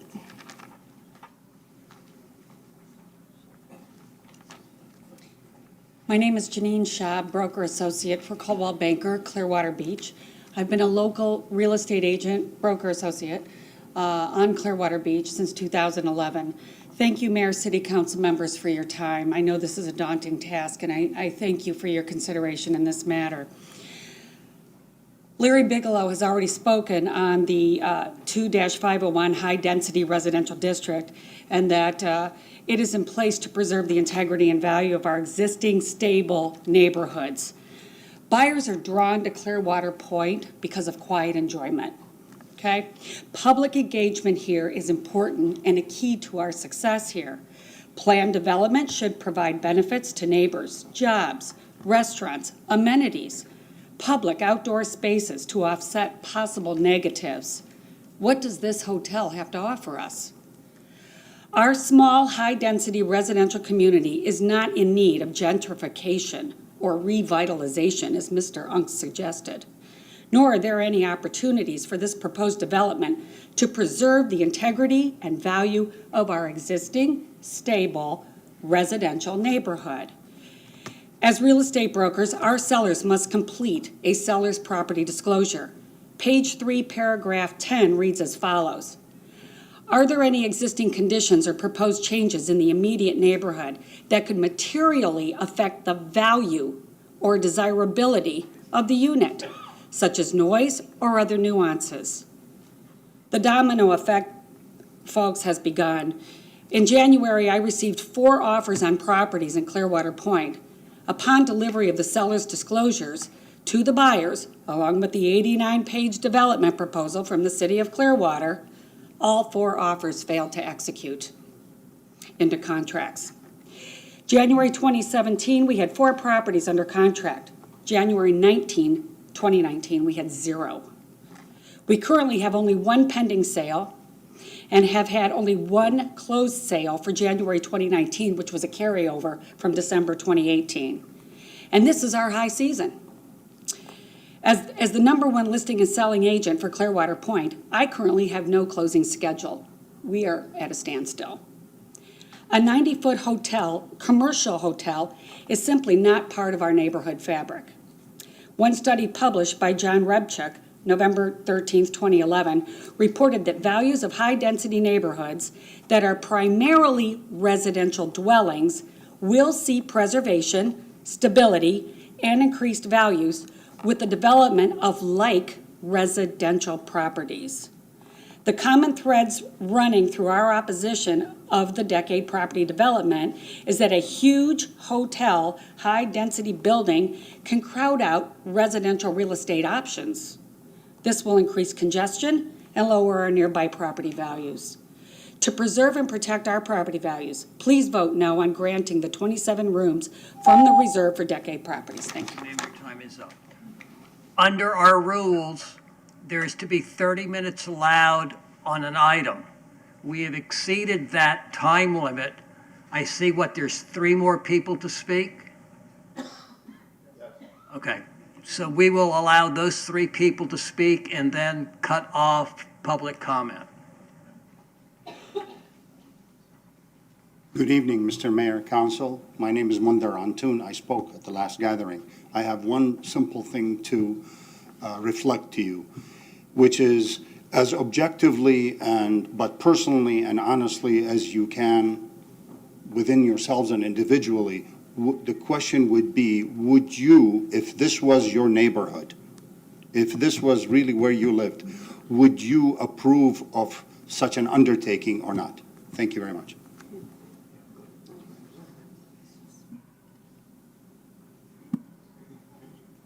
Good evening, Mayor, City Council members. Thank you so much for all the time you've devoted to hearing us, to reading our letters, to reading our emails. My name is Jackie Rosenthal Pandy. I live at Clearwater Point, 33767. At the beginning of this meeting, we said the Pledge of Allegiance. To me, the most important words of this pledge are liberty and justice for all. We implore you to vote no on the proposal for 27 more rooms in the Clearwater Point enclave so that we may have liberty to live peacefully in our tiny enclave at Clearwater Point. We really feel that there was justice served if 1,000 voices, this is just a small representative of our voices, are heard over the voice of one developer. With all due respect, he has a lot of hotel rooms in Clearwater. Does he really need 27 more? That's my question.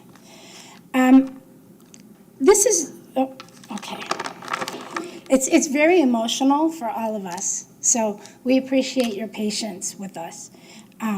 We know that our globe, our country, our city are all suffering from overdevelopment.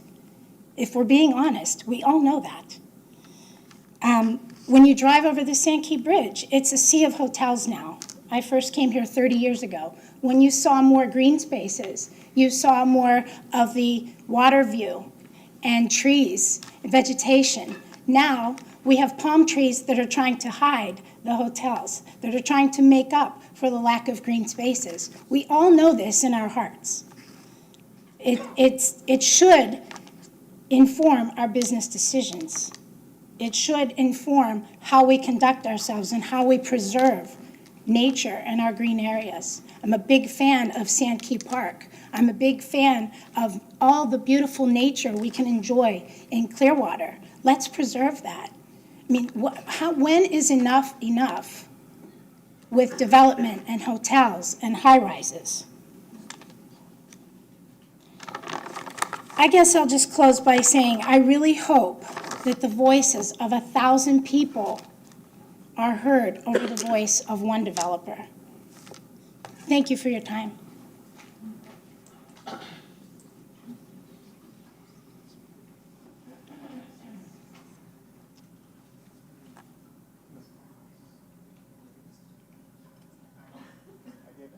Yes.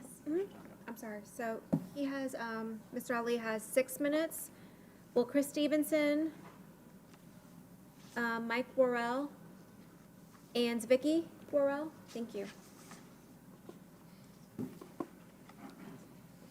Good evening, Mr. Mayor, Councilman. Before I begin, when you did say that 3 people were online, one gentleman was walking over. I apologize. I offered to ask for him. I'd like to begin by addressing comments that the council made last time we were here, that the developer could build a condo here legally. Mr. Hamilton, you made that point. Mr. Mayor, you made that point as well. Mr. Ongst tonight made the point that the council could do, that the developer could do several things legally. You've heard the citizens, last time and this time, speak about many different factors that should weigh into this council's decision. I'm here to speak about one factor, and that is the law. This council is bound by the laws of the state of Florida. Ms. Aiken, I respectfully disagree with the position that you've taken on the legal memo provided. I provided you, along with Rob Chapman, that legal memo to outline your obligations, your duties, and the laws that bound you, as well as many court decisions that have interpreted those exact statutes, those exact laws, and this exact situation. I want to start by saying that what you've done in the past is exactly that. It's history. In fact, the courts of this state have stated that.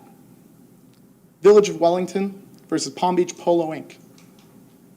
And I quote, Florida law provides that a local government is authorized to enforce its regulations even if it had not previously done so.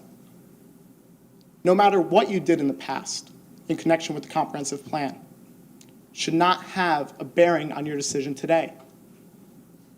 Instead, you must apply strict scrutiny to the comprehensive plan. You must look at the words of the comprehensive plan, and you must determine, when strictly construed against a developer, does the comprehensive plan allow this development to take place here? Does this comprehensive plan allow these hotel density reserve units to be granted here? And the answer is clear, and the answer is no. Mr. Chapman went into detail about why that is. At the end of the day, you will have to decide whether the hotel density units can legally be granted. Again, Ms. Aiken, I respect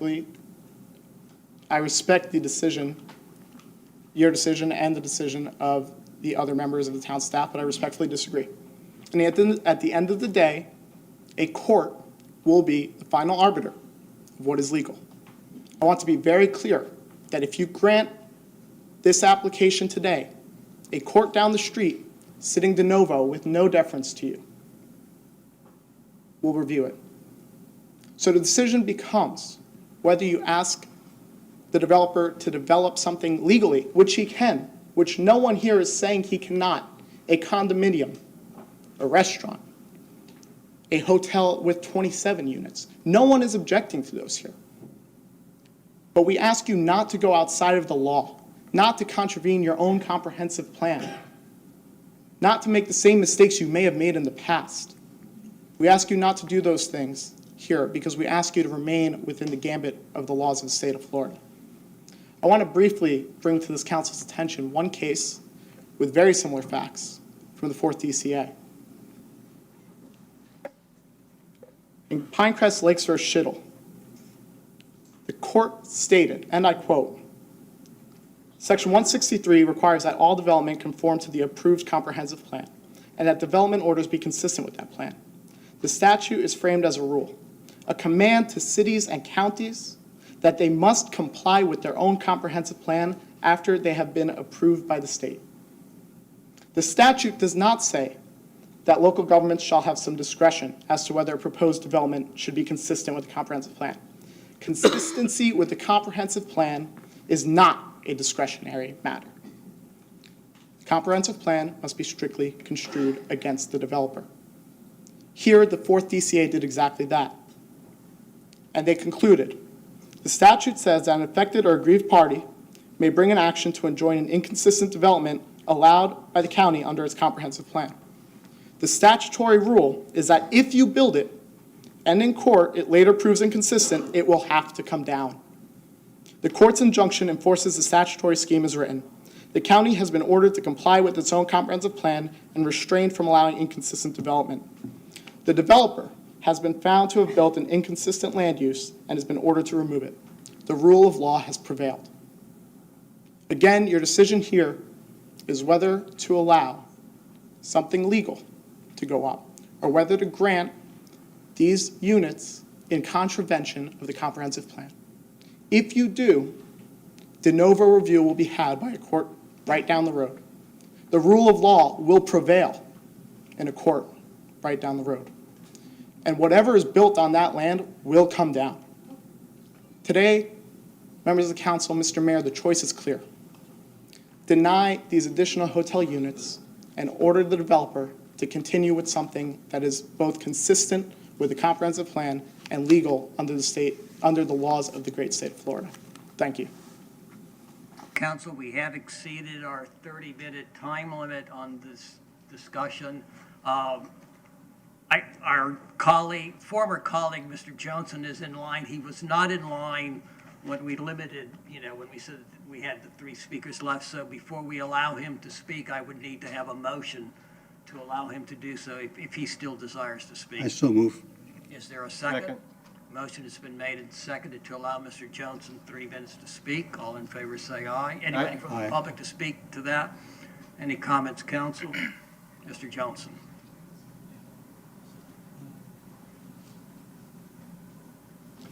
Thank you, Mr. Mayor. I'm Bill Johnson, and I do have an aspect that has not been brought up, so I'd like to share that with you for your consideration. The hotel density units are a scarce resource that was created by the city after an extensive review for a specific purpose. And that review identified, and as documented on page 54 of Beach by Design, says that it's based on the assumption that 120 is the practical minimum for a number of hotel rooms that would be required in order to create successful and profitable mid-sized, mid-priced hotels. And so the creation of a hotel with 60 units is substantially different from that. It has been described by the applicant as being a boutique European hotel. That's not what the original intent of the density pool was intended for.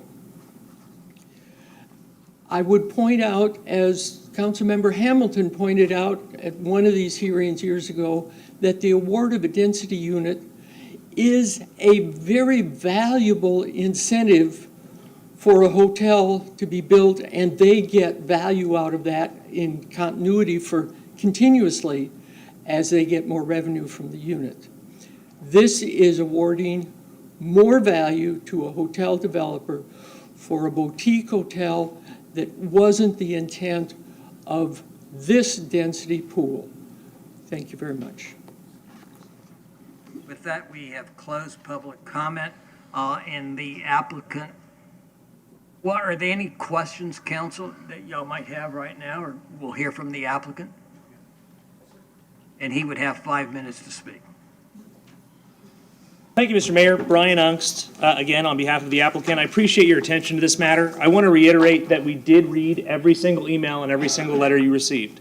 We did read, we also went out of our way through several forms of contact, through Mr. Kyrlieber, through myself, to originate that meeting last night, which I hope was productive. It was certainly productive for Mr. Kyrlieber because he got to express how much he agrees with the neighbors about this remaining a quiet, functional, residential/tourist neighborhood, which it is. This is part of Clearwater Pass. Beach by Design says that Clearwater Pass is a distinctive area of mixed-use, high-rise condominiums, resort hotels, ...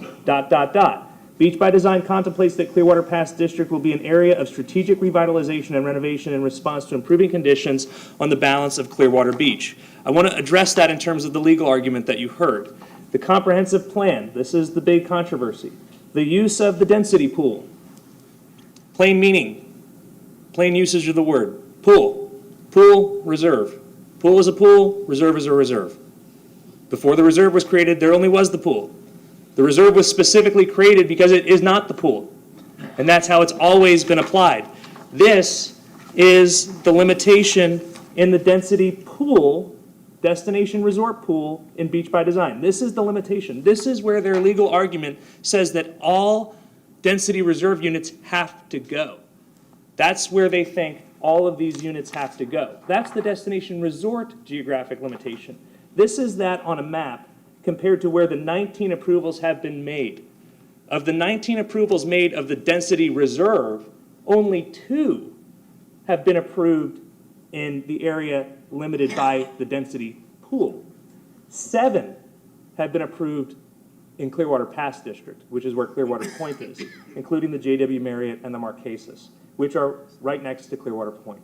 So in terms of the legal argument, a court is not going to ignore Beach by Design. A court is going to read these things in peri materia, meaning together, and the court has an obligation not to reach an absurd result. The court has an obligation to look at the plain meaning of the words, apply statutory construction, and reach a result that makes statutory and legislative sense. Beach by Design, page 65. Beach by Design also supports the allocation of additional density for resort development through the destination resort density pool established in section 5.b.1 of this plan, as well as the allocation of additional density for mid-price hotels through the hotel density reserve established in section 5.b.2 of this plan. 2 very distinct buckets of rooms. The very next page, I think, answers this question in my mind definitively. Height. A hotel can go up to 150 feet in height if it receives TDRs, if it gets units from the destination resort density pool, or if it gets units from the hotel density reserve where the subject property is located between South Gulfview Boulevard and the Gulf of Mexico, or on the west side of Coronado Drive. So just ask yourself this simple question. If the geographic limitation on the pool applied to the reserve, why would Beach by Design create a separate geographic limitation on the reserve units that can go up to 150 feet? It makes no legislative or statutory sense. We are very confident that if this issue is ever brought before a court, the court will read these things in peri materia, read them the way they have been applied consistently, where, again, 17 of the 19 projects that have been approved outside of the pool limitation. That's all I'm going to say about that. What I do want to remind you, again, is that these restrictions, this is the most restricted density reserve agreement that has ever been entered into. The city of Clearwater has never lost litigation over the allocation of density units. You just won a case on the Beach Walk case. That's not a concern of ours. What I will say, again, is that these contractual limitations are the opportunity to protect the neighborhood that the neighbors are asking for. The covenants will run with the land as long as it's a hotel. We could come back and ask for an amendment to the development agreement, but that would require this exact same process to start all over again. Everyone would get public notice, and we are not going to do that. It would make no sense. This project, again, is not designed to fit a restaurant or a bar. There's no room for it. There's no room for live entertainment. So I know there's a significant fear of the unknown. But what I will say again is this is Mr. Karlieber's preferred option because it's the best option for the neighborhood and the best option for his property and the ambiance he's trying to preserve. If this option fails either here or in the court, which I don't think it will fail in court, there will have to be a plan B, which will not be restricted. Thank you. Council, do you have questions that you want to ask for staff, and then we'll take our recess? Any questions? No questions from y'all, because I'm going to ask some questions, and then that's going to be it. We're going to take our recess. Okay. Help me on this traffic study, because I find it real difficult in using common sense to think that 27 more units will cause a tremendous traffic jam 7 days a week in Clearwater Point. So is there something wrong with the way we do traffic studies? No, I think probably, I recall early in my career in Clearwater, I was out somewhere looking at a site with our land resource people, and I saw a little number on a tree in the road, and I said, "What is that?" And they said, "Well, that every tree in the city of Clearwater in the right-of-way there is cataloged as to type and health and everything else, and that somewhere over in Public Works there's somebody with a computer that's got every street tree over 30 square miles and a few thousand miles of roadways probably cataloged." There's just so much more that we do in the background that I think is hard to understand. Clearwater Beach is probably the most studied traffic place in Pinellas County. When we entered into the original Hotel Density Reserve, it was a concurrency-based number, the 1385. So we did a comprehensive traffic study for the entire beach. So we know, and we've known for years really, what our capacity is to add units to the beach in order to still maintain really at this point what is more a self-imposed standard, if you will, for the city in terms of concurrency and traffic. And we know that every year we continue to look at the traffic and the backup and the travel time delays on and off of Clearwater Beach. And I think what's difficult is that the level of research and analysis on this goes well beyond any individual 60-unit hotel down there that gets proposed to us, because really all those numbers do, it's more probably important than modal or directional split, that is to say whether they use a car or take a bus or a trolley, or whether they go out and turn left or turn right. It's really more about validating for our records and the research is the numbers that are generated by those hotels, because we measure those against the large traffic study we did in 2008 and the 1,385 unit impact.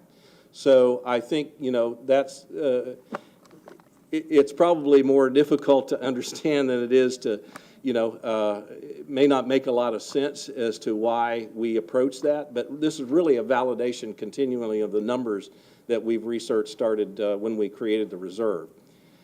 Does that help some? I mean, the trip generation of a hotel of this size. The common sense answer to me would have been 27 hotel units over a 24-hour period is a little more than one extra car a day, is an hour. And I don't see 27 cars causing a huge traffic jam. Probably in the 30 to 50 range PM peak hour. But the volume capacities out there, we're not approaching a capacity issue on the roadways in that area.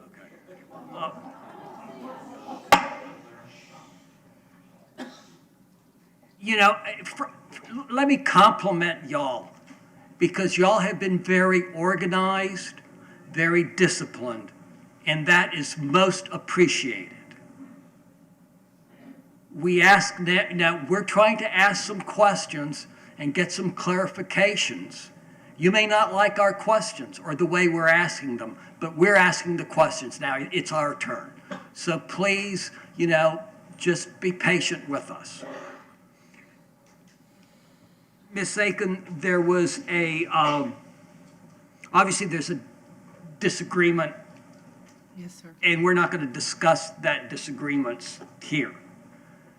But, Mr. Dell, as I recall, because I was on council when we first started talking about this, I sort of remember your telling us that these units were for a different intent, that they were for smaller, mid-price, limited service hotels as opposed to the ones that we were talking about initially.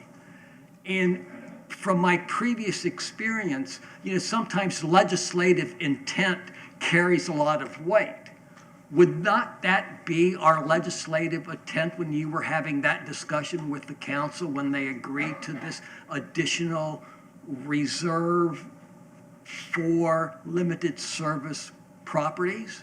Yes, the intent was a generalization of limited service mid-size hotels, and we gave the example of up to 120 rooms. And a lot of that had to do because of the impact or the employment, the staff level that it took to support hotels in that range. You didn't get a lot of break, in other words, on the numbers of employees to support the hotel, below 120 rooms. So it's pretty similar whether you, probably a hotel like this, a small 60-unit hotel versus a 120-unit. But we've allocated the range of the units over, hotels smaller than this, smaller numbers of units, and we've certainly gone well above this in terms of substantially larger facilities. So I think, if I would say I have the perfect measure of whether or not we're complying with the intent, and that is the 5 of you, because this is a discretionary item entirely. It's completely within your decision as to whether to allocate it or not.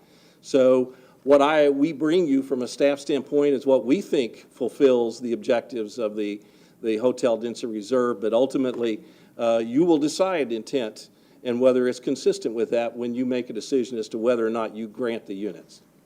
Ms. Aiken, clarify for us, because the question was raised, well, what if they change their mind and they agree to it now and 5 years from now they come back and ask for a restaurant or a bar or whatever? Once it goes into the covenant, that change isn't as easy, or? No, sir. They will agree to restrictive covenants that will run with the land until and unless such time as it is no longer a hotel. Their obligation to do that will be in the development agreement, and then before they can pull permits, those covenants must be recorded. So that makes it even more stronger. It does. And additionally, coming back to amend the development agreement would, as Ms. Strong has stated, require them to come back to you. But also, they would have to go back and have their site plan re-reviewed, and it would go back through the public hearing process through Community Development Board. So it would be many steps, and not easy steps if it were a hotel. Now, they could abandon their development agreement and not run a hotel, not have a hotel, and propose a totally different development, which would then require review. And not necessarily come back to us. It would not unless there was a development agreement, which would be very unlikely in that circumstance. So a condominium? Condominium would not come to you for a review. The other uses allowed under the tourist district would not come back to you for review. This only comes to you because of the density units. And if it's a condominium, we don't get to review the condo documents either. You review nothing. Right. We will take a recess until 8:10. Good news this time, the restrooms are working. Okay. Okay, so.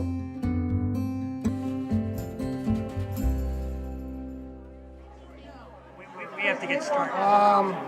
I'd like to reconvene the meeting of February the... Ma'am.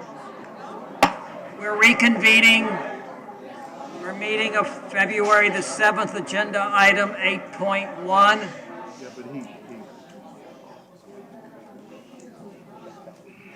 Council, I need a motion, please.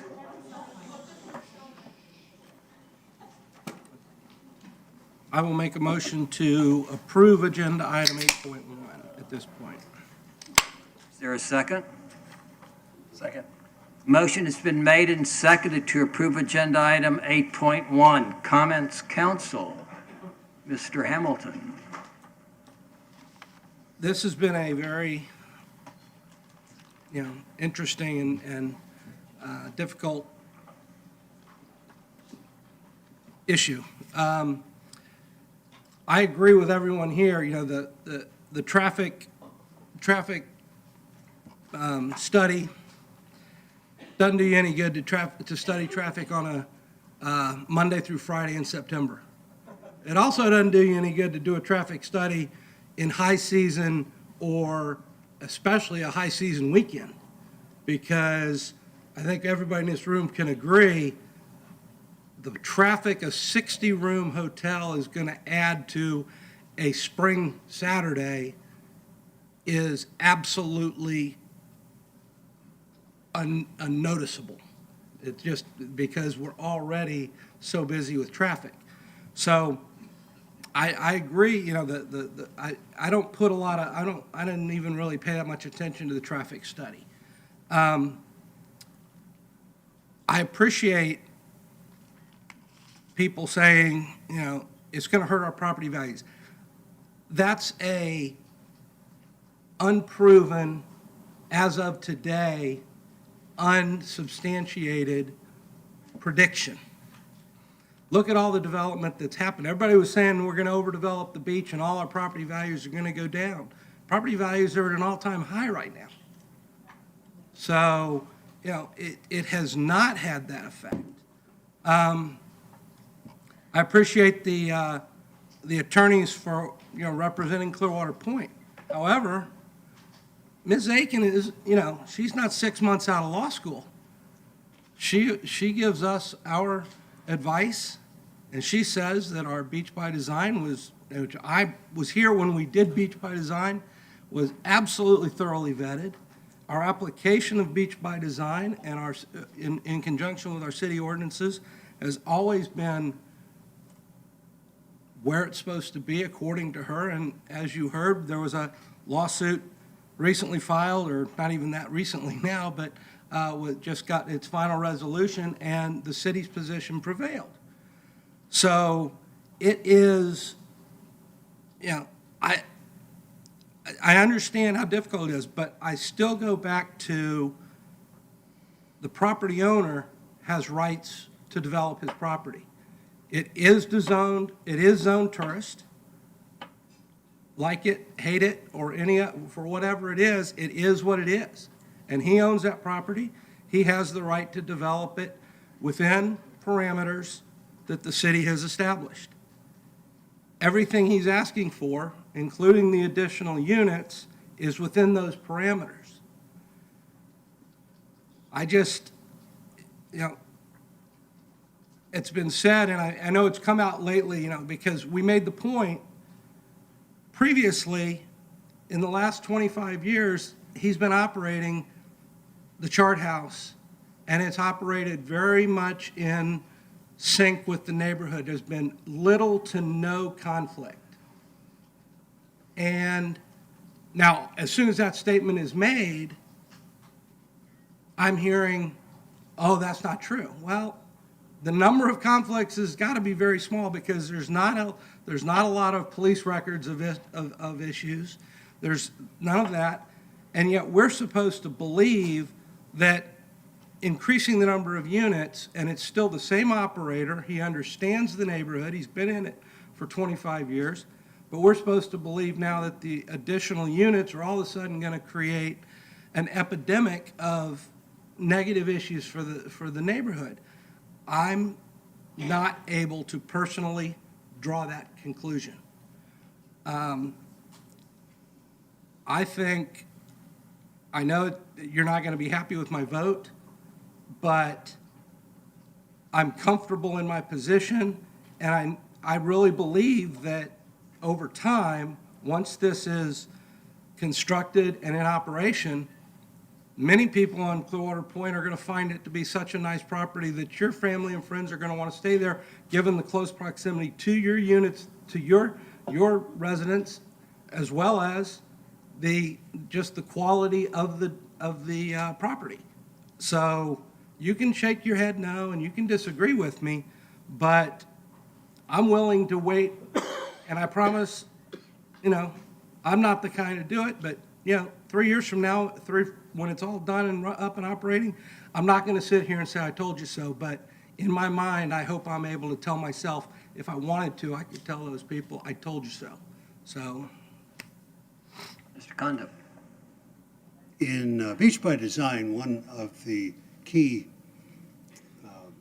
points, and it's a voluminous, big volume, but what it says is that Beach by Design wants to protect existing stable residential neighborhoods.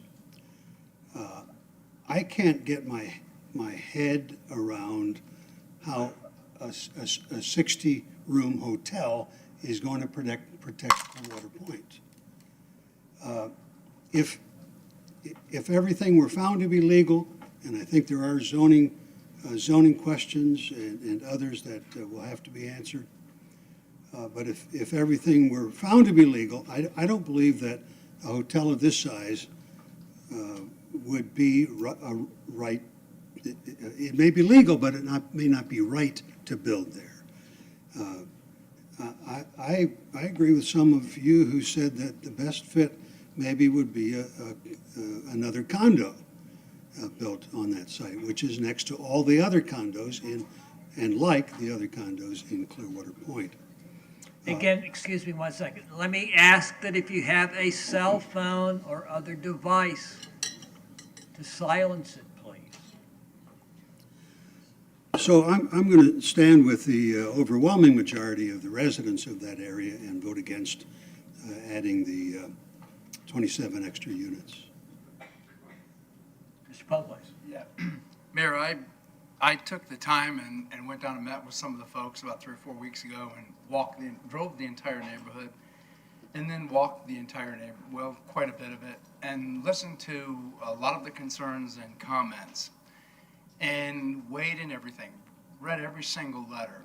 And a couple things I noticed. The chart house was in need of redevelopment. It was in need of repair, or it very least a paint job. I mean, and in addition to that, the city-owned lot next to it, we need to do some maintenance on that.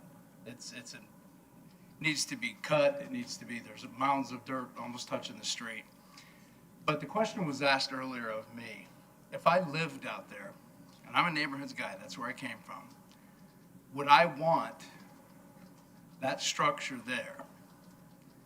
And the folks that I talked to had said that was actually the chart house as it was a good neighbor, because a lot of their families and extended relatives, they come and stay there, and they've worked out either a deal or it was just a great relationship.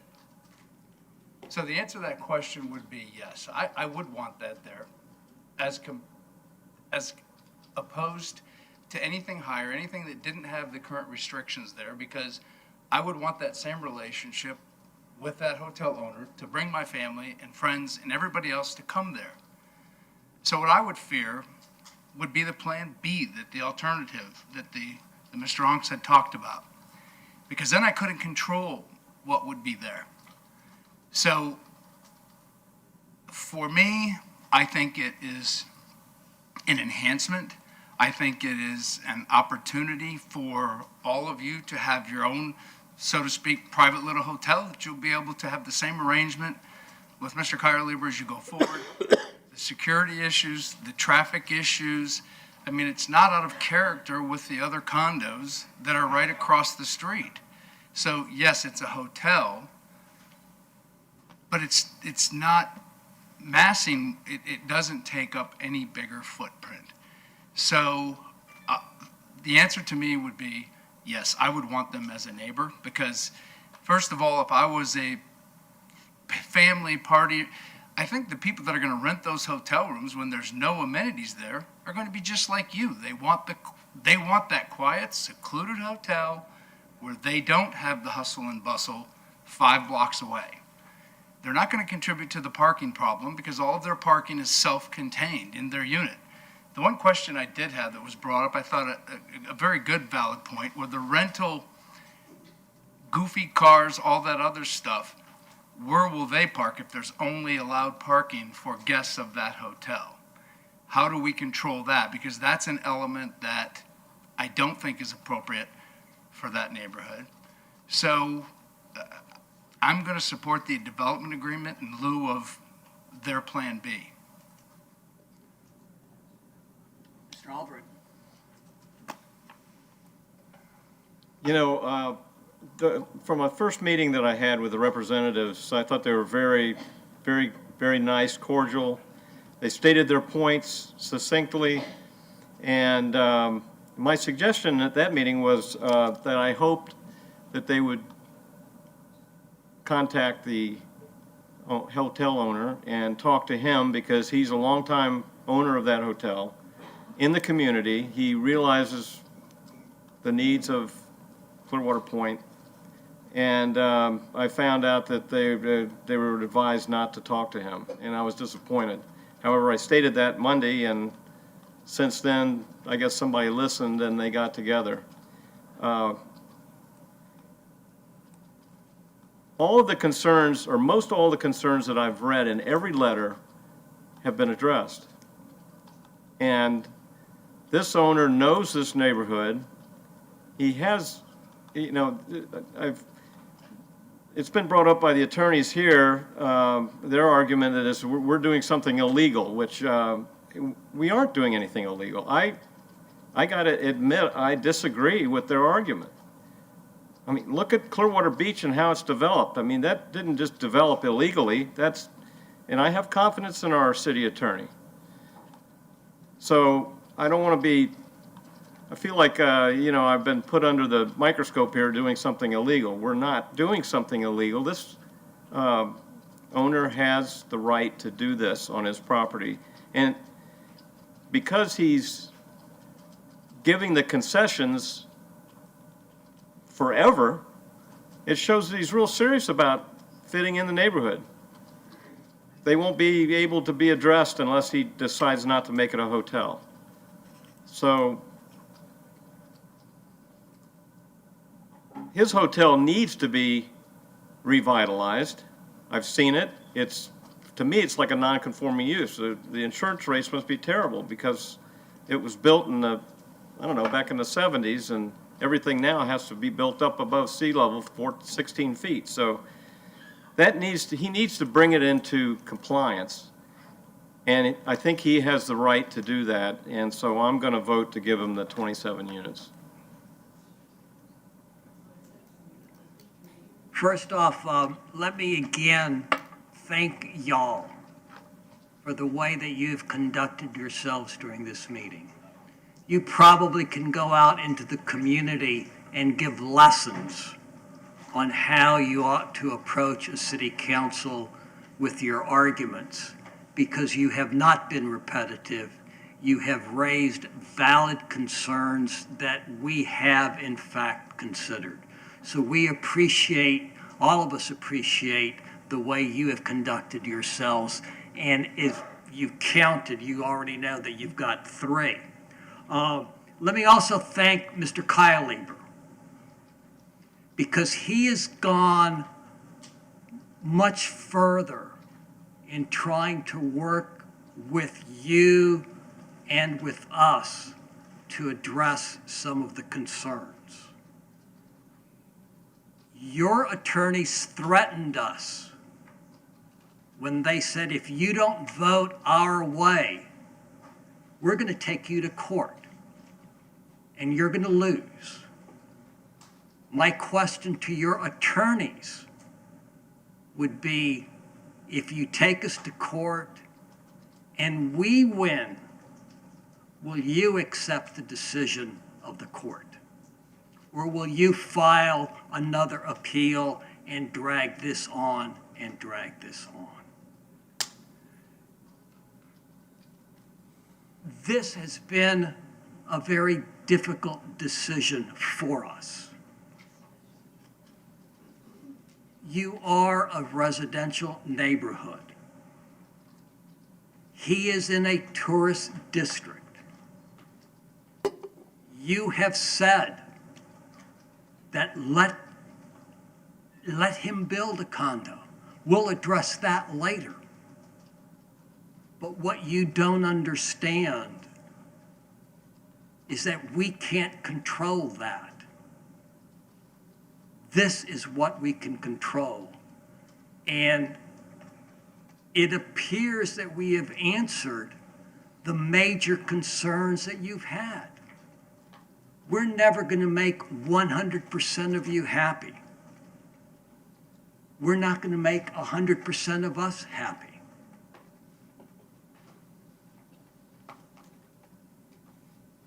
But then I remember another decision that we had as a council. It was a different decision in terms of what was being considered. It was to consider a rezoning. And the neighborhood came out en masse. And council voted in favor of the neighborhood to deny the zoning request.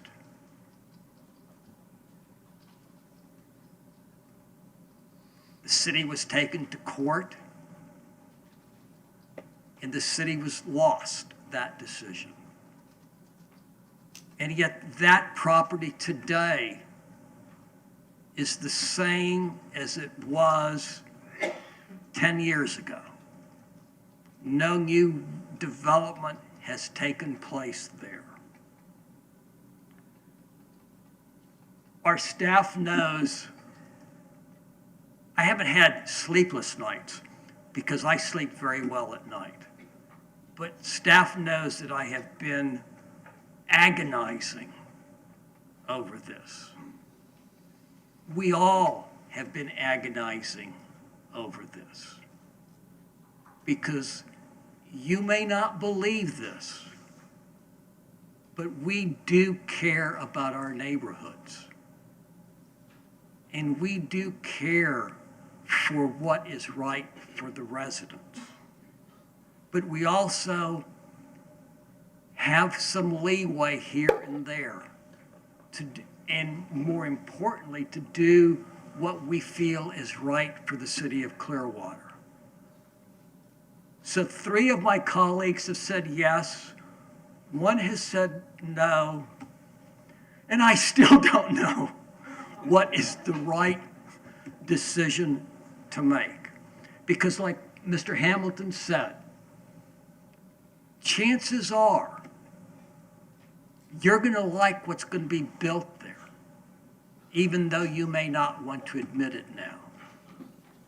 And you probably would like what is going to be built there much more so than an outdoor bar and restaurant that will have a pool and music all day, all night.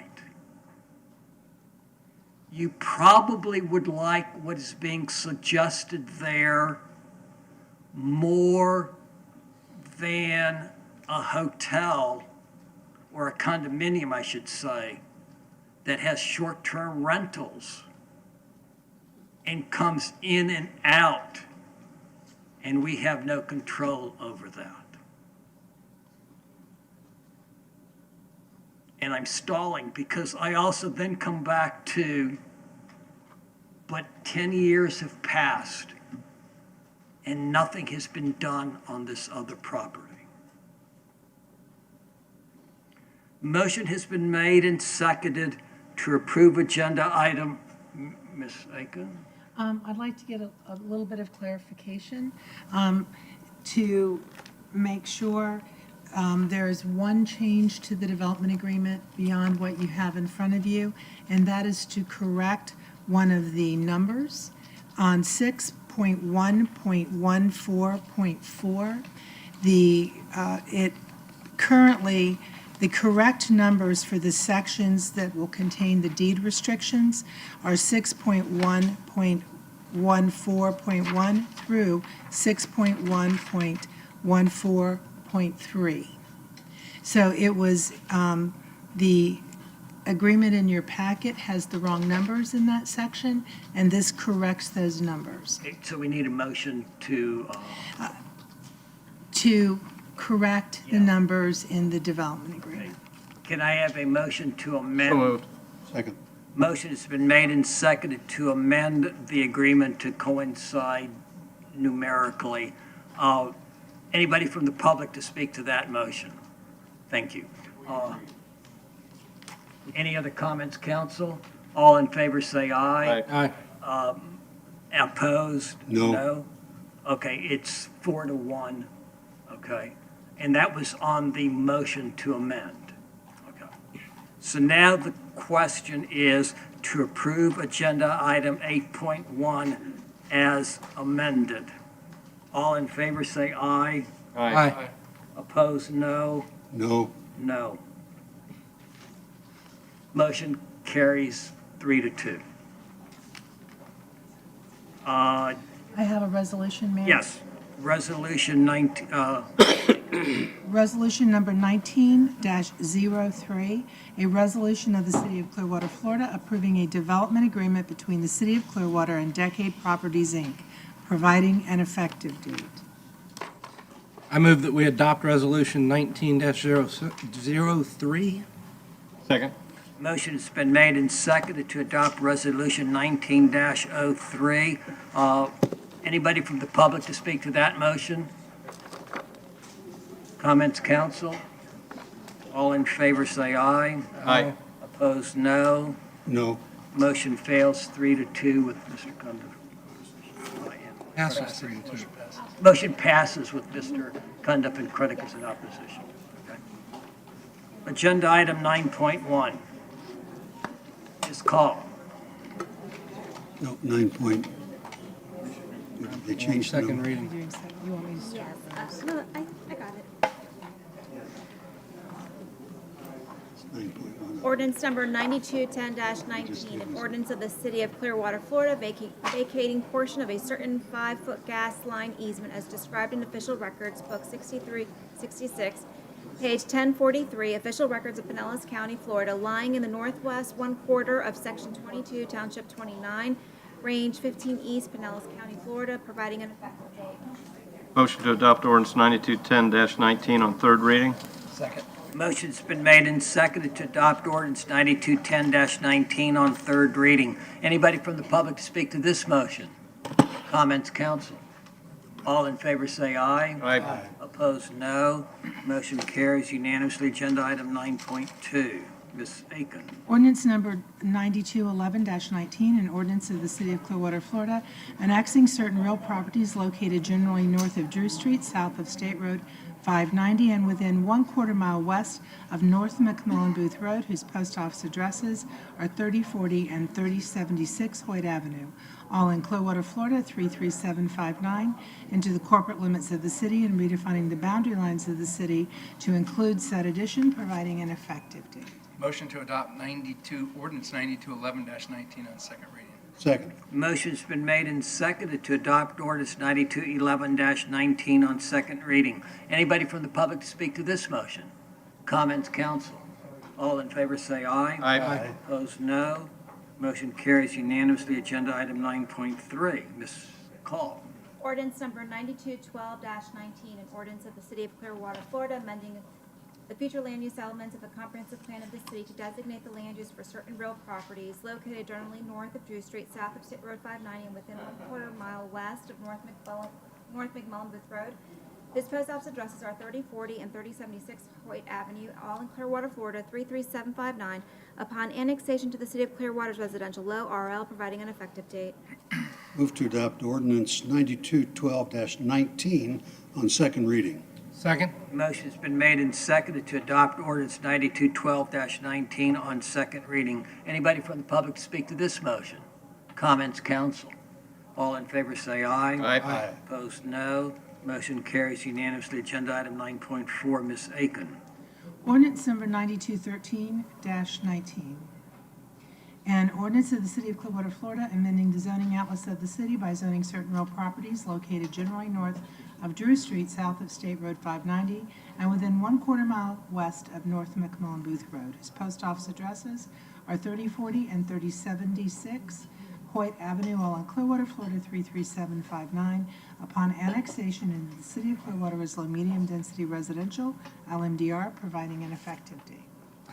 I move that we adopt ordinance 9213-19 on second reading. Second. Motion's been made and seconded to adopt ordinance 9213-19 on second reading. Anybody from the public speak to this motion? Comments, council? All in favor say aye. Aye. Aye. Opposed, no. Motion carries unanimously. Agenda item 9.5. Ms. Call. Ordinance number 9214-19, an ordinance of the City of Clearwater, Florida, annexing certain real properties located generally north of State Road 590, west of Booth Road, east of US Highway 19, and south of Sunset Point Road, whose post office addresses are 1836 Maryland Drive and 2655 Morningside Drive, all in Clearwater, Florida 33759, into the corporate limits of the city and redefining boundary lines of the city to include said addition, providing an effective date. Motion to adopt ordinance 9214-19 on second reading. Second. Motion's been made and seconded to adopt ordinance 9214-19 on second reading. Anybody from the public speak to this motion? Comments, council? All in favor say aye. Aye. Opposed, no. Motion carries unanimously. Agenda item 9.6, Ms. Aiken. Ordinance number 9215-19, an ordinance of the City of Clearwater, Florida, amending the future land use element of the comprehensive plan of the city to designate the land use for certain real properties located generally north of State Road 590, west of North McMullen Booth Road, east of US Highway 19, and south of Sunset Point Road, whose post office addresses are 1836 Maryland Drive and 2655 Morningside Drive, all in Clearwater, Florida 33759, upon annexation into the City of Clearwater as residential low, RL, providing an effective date. Move to adopt ordinance 9216-19 on second reading. Second. Were we in 16 or 15. 15. 15, correction. Sorry. Second. Motion's been made and seconded to adopt ordinance 9215-19 on second reading. Anybody from the public to speak to this motion? Comments, council? All in favor say aye. Aye. Opposed, no. Motion carries unanimously. Ms. Call. Ordinance number 9216-19, an ordinance of the City of Clearwater, Florida, amending the zoning atlas of the city by zoning certain real properties located generally north of State Road 590, west of North McMullen Booth Road, east of US Highway 19, and south of Sunset Point Road, whose post office addresses are 1836 Maryland Drive and 2655 Morningside Drive, all in Clearwater, Florida 33759, upon annexation to the City of Clearwater's low-medium density residential LMDR, providing an effective date. I move to adopt ordinance 9216-19 on second reading. Second. Motion's been made and seconded to adopt ordinance 9216-19 on second reading. Anybody from the public to speak to this motion? Comments, council?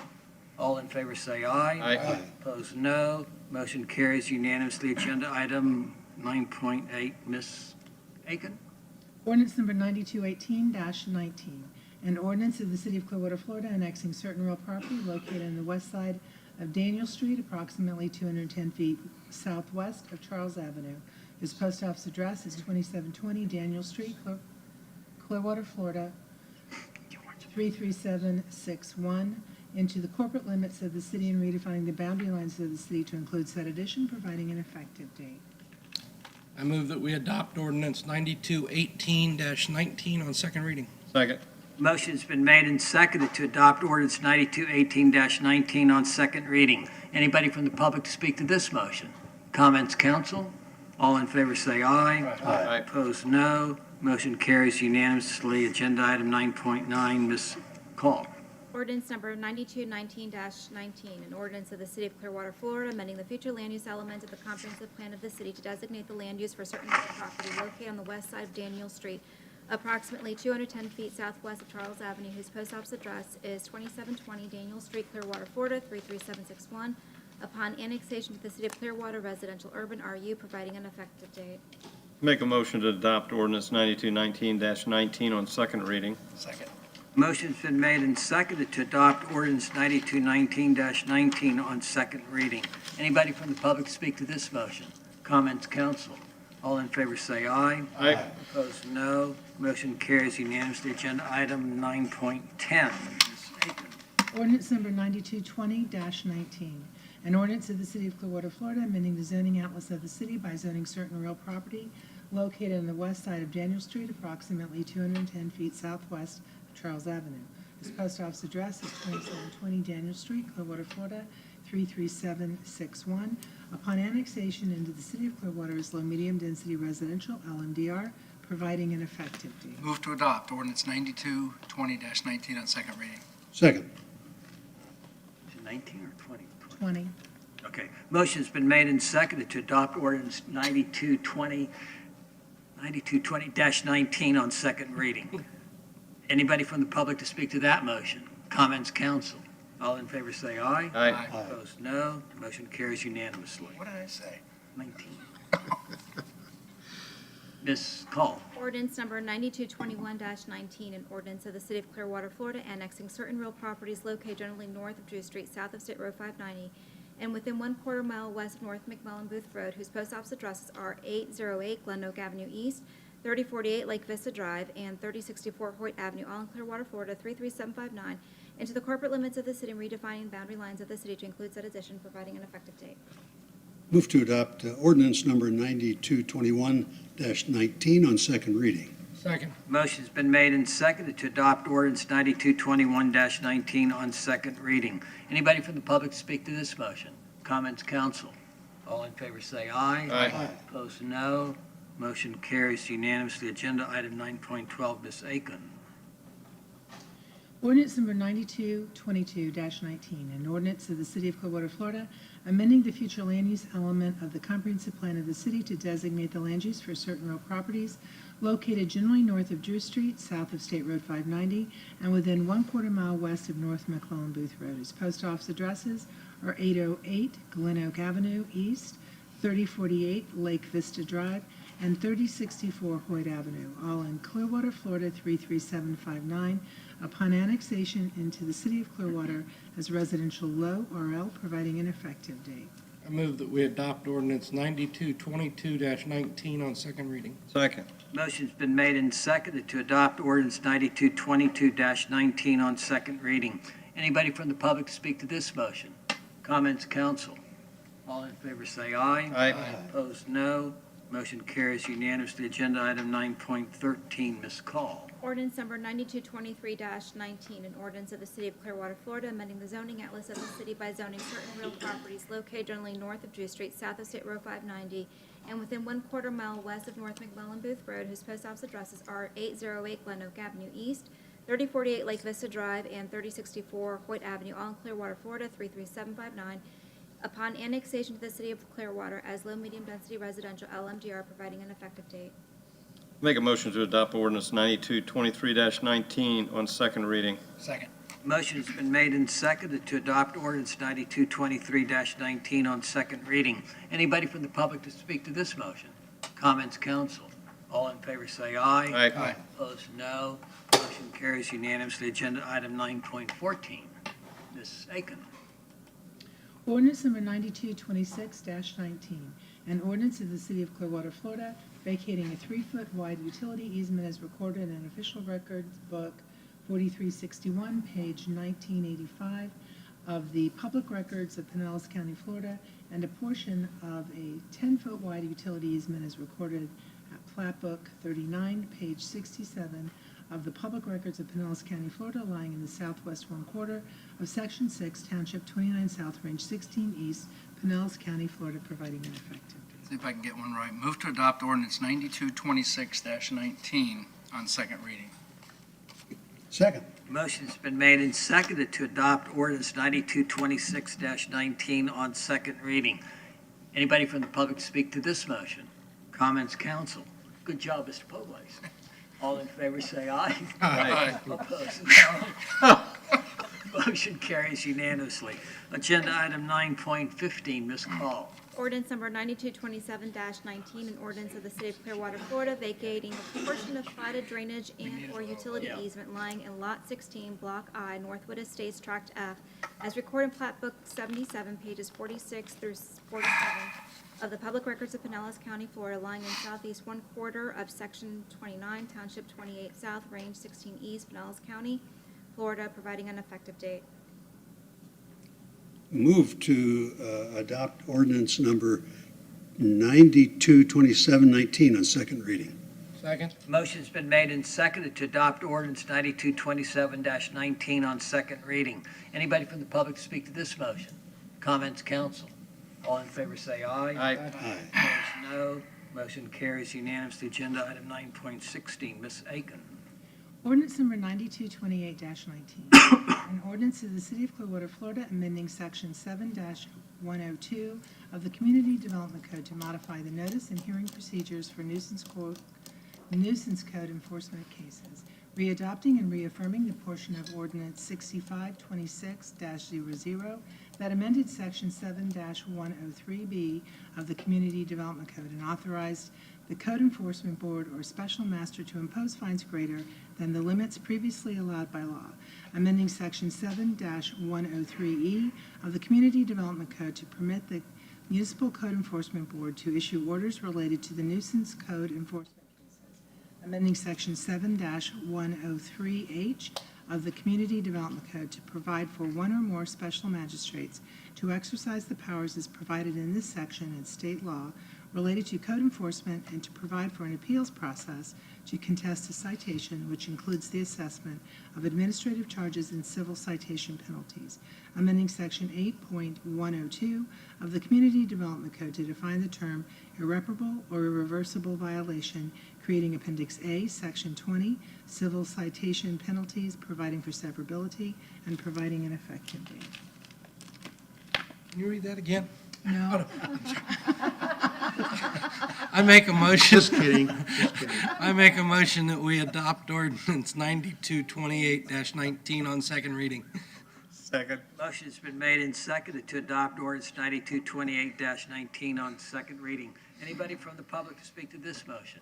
Comments, council? All in favor say aye. Aye. Opposed, no. Motion carries unanimously. Ladies, good job. Y'all did that in 15 minutes. I timed it. You did. Perfect. the challenge worked. It did.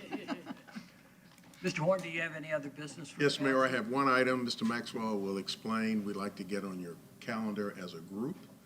So, Micah, explain. Yes, Mike Maxwell, Assistant City Manager.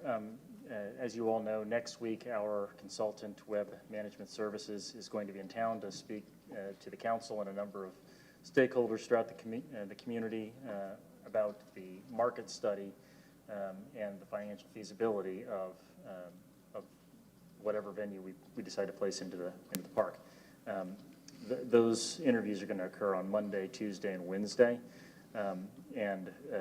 Today they informed me that that they believe that they can be back to us with the information the week of the 25th. And we've looked at our calendars and realized that really the best, the first time we could come to an actual regular work session or council meeting would be the week of the 18th of March, which we would like to not wait that long, considering the information will be completed by the 25th.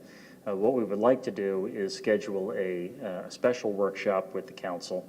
I have checked with Patty. It appears that everyone is clear on February 25th at maybe 4 in the afternoon, or you know, if a little earlier, maybe 3 in the afternoon. If that is okay with you, we can get them in, and they can provide some comments to you on the market study piece, and then get right into the financial feasibility element, and we don't see any delays. Okay, so that's Monday, February the 25th. Correct. At 3 o'clock? 3 o'clock, yep. Does that work? Does that work for you? Everybody? It's fine with me. Okay, we'll just have Patty. Yeah, I will. Do we need to pass a motion to that? No, we've got full. You've got time, okay. And this is a workshop, not a meeting? A So you won't work be session. voting. And it'll be here? Yeah, Yes. okay. Thank you. Anything else? No, no, sir, I'm done. Thank Ms. you. Aiken, do you have anything further? No, sir. Mr. Hamilton? No, sir, I'm Mr. good. Cundiff? I'll pass, thank you. Mr. Poglaze? Yeah, Mayor, when I told this, I mean, it was great to be part of this group today. That was very difficult. I mean, the only thing that equals that, I remember when the Sankey tried to, we're considering seceding from the city. When that It gentleman. wasn't just Sankey. Okay, well, I stand corrected. But when the gentleman asked the most appropriate question, I thought was, when would you want that in your neighborhood? And I honestly, really, I would like that there, because I think it would be an enhancement, improvement to the neighborhood. But just so that those of us who voted yes and those of you who voted no, some of the principals that I met that were really adamant about not wanting this in their neighborhood, as they were departing, they smiled, waved, and said thanks.